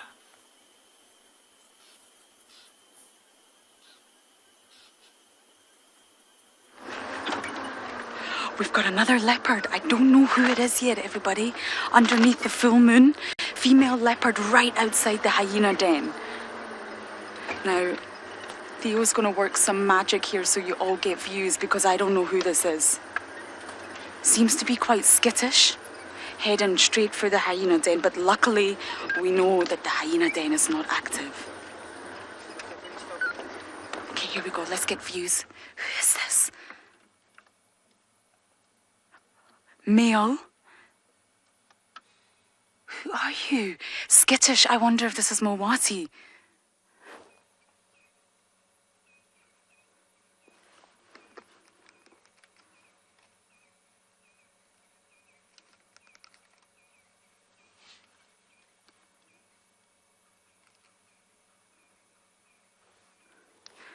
Apologies, it's a male leopard heading towards Weaver's Nest from the Misikaya, if anyone's interested.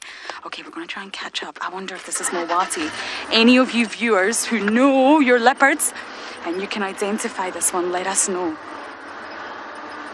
This is incredible if it's Mowati, but they're very skittish. It's scent marking.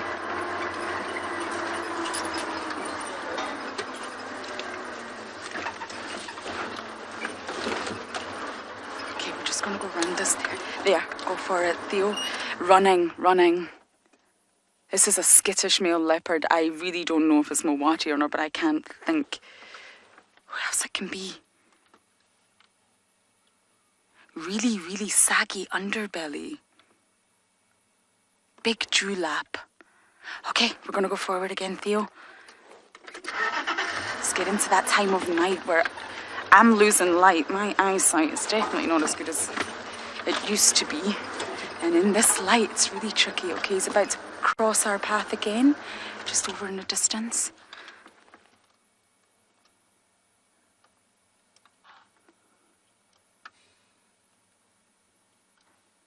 The underbelly looks saggy like Tingana's, but I literally cannot pinpoint. Okay, we're going to catch up.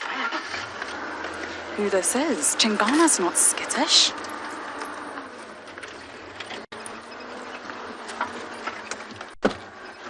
Okay, we're gonna have to navigate around all of these obstacles. 2 leopards in one. Okay, that obstacle is not for navigating around. Well done, Lauren. Theo, are you still alive? That's a yes. He is. You can hear the impala. Impala can see him.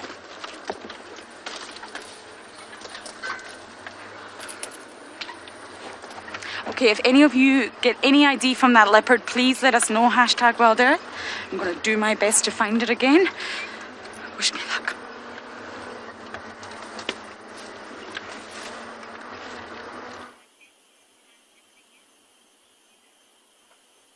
So these 2 little hyenas stopped for quite a while sniffing at a certain patch, and they were both making funny faces, so I think there was something very smelly over there, but they seem to be moving off now. These are very young hyenas. They've still got very dark legs. I don't think they're much older than about 6 to 8 months, if even that. which means there must be a den close by. We did visit the den earlier, Seb and I, the one that we know of, and it was inactive. So I wonder if these hyenas haven't maybe moved to a new location somewhere closer to where we are now. It'd be interesting to know, because they shouldn't really be venturing too far from the den. I mean, see, these two hyenas are very young and they're both together. So they're both, too nervous maybe to leave on their own, but confident enough to go exploring together. And I'm sure they're staying within earshot of Mum somewhere here in this area. It's getting quite difficult to follow them because they're going a bit off the road now. So we'll try and see if we can go forward a little bit, just to see if we can get one last view of them before they disappear. But how awesome was that? Hey, we saw this great moonrise, and then these two little hyena cubs came and joined us. That's quite unusual. They're obviously getting quite used to our presence, because they didn't mind us being there at all. They really didn't care. I couldn't see what they were looking at. It must be a scent, maybe a tasting. I'll go and have a look in a moment.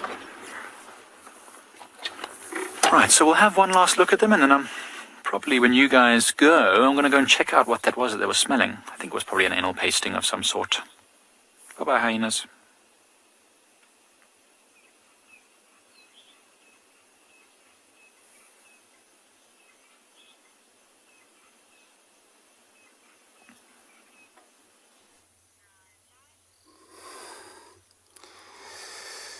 Beautiful moon. From the way distance, by just zooming in there through these branches, able to see behind it. So that bush, how if you actually focus on that, you're able to see how it moves, and which is a really incredible thing to see. So while we've been trying to look around for these animal around here, so we found it's very quiet, so it thought, stopping with the, having a look at the moon, it's so great as well. So this is one of the signs that it's going to be very bright night tonight.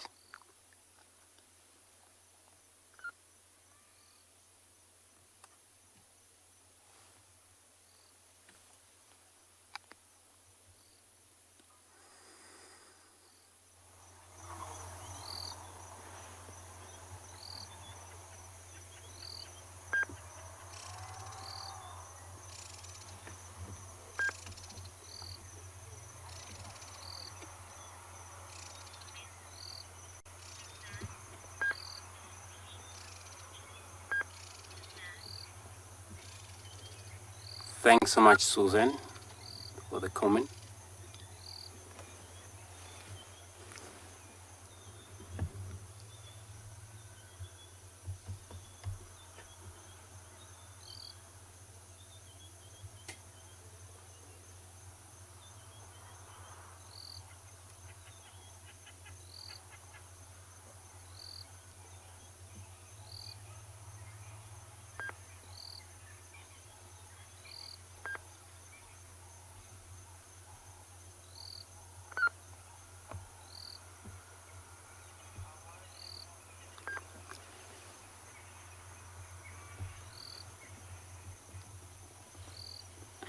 So yeah, this is one of the interesting things about the bush. It's not, I know it's a lot of things to have a look at that, it's a lot of things to see, but depending on which time, sometimes begin with the moon now, then you're able to now judge, and you're able to now know that, all the day animals, diurnal animals, I would call that, right? So they would be now given a chance, which, most guys, they don't really shine at the midnight. But if you had a chance to find them at night with a full moon, then of course it's good to stop and have a look at them with their naturally bright, which is come from the moon. So yeah, it's incredible thing to see, since it's going to be bright sky tonight. This is where now animals like palas or kudus, then they will be having a good time, talking about good time just for their own safety. Able to scan around them, look around them, who's coming, who's not coming. With a pitch dark sky, they still try, look around, but then they have to battle to able to focus enough, see what is coming for them. And that what gives a lot of chance to the predators to hunt, get close to them because it's dark. Similar when it's too much lightning and windy, cloudy, pouring rain. And prey species won't like that. That's where you mainly find them grouping together, since that they don't trust nothing.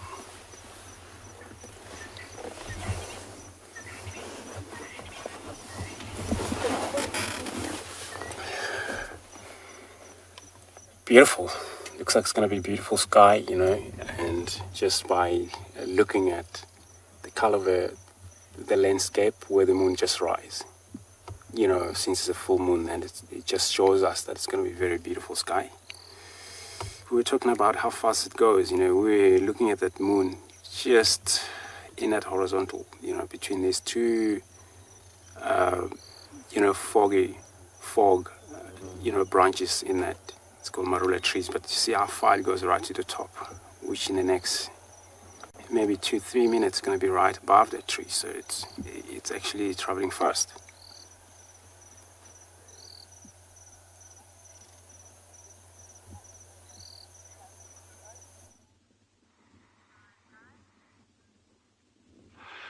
So, everyone, this is what it's about. And this is a spot that I really have been wanting to bring you to for the past 10 weeks or so.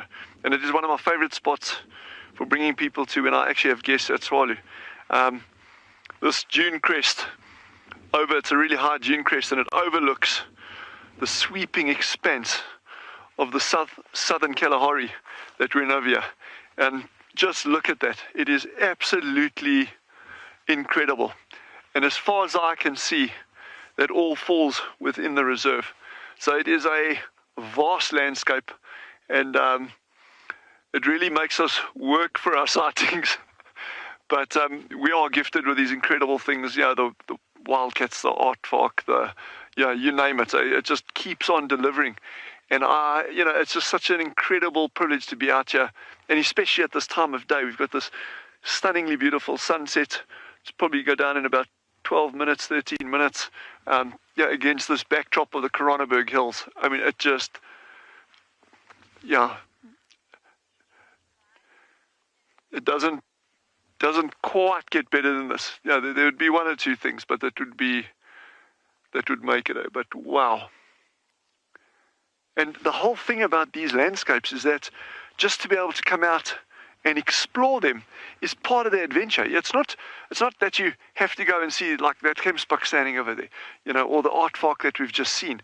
It's about the unknown. It's about not knowing, well, a termite, aardvark eats X amount per day. And by the way, I have been well informed an aardvark eats up to 50,000 termites a night. So thank you very, very much for that. That is much appreciated. And so it's about the stuff that we don't know. For me, it's about the stuff that we don't know about these landscapes is where the real gold is. Because that just highlights, and there's a roan bull there as well. It just highlights how much we've still got to learn about these environments. Because how do we become custodians of this land if we don't even understand the land? And that's the whole thing. That's why I was talking earlier about making sure all the component parts are still inside these systems.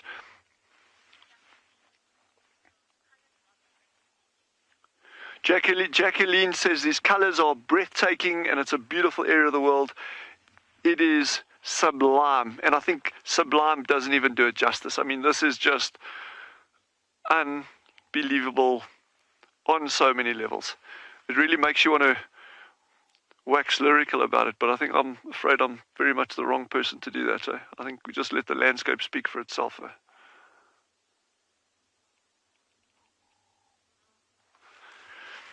And these dune crests are also a very good place to actually scan for things like aardvark.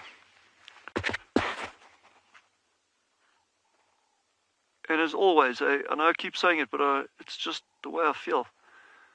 It is truly a privilege to be able to have all of you watching us, doing this, and joining us. Not watching us, but actually joining us. You guys are out there, you're supporting, you are participating, and that is for me, is such a privilege to be able to share that. So just keep doing it is all I can say. And, keep asking your questions.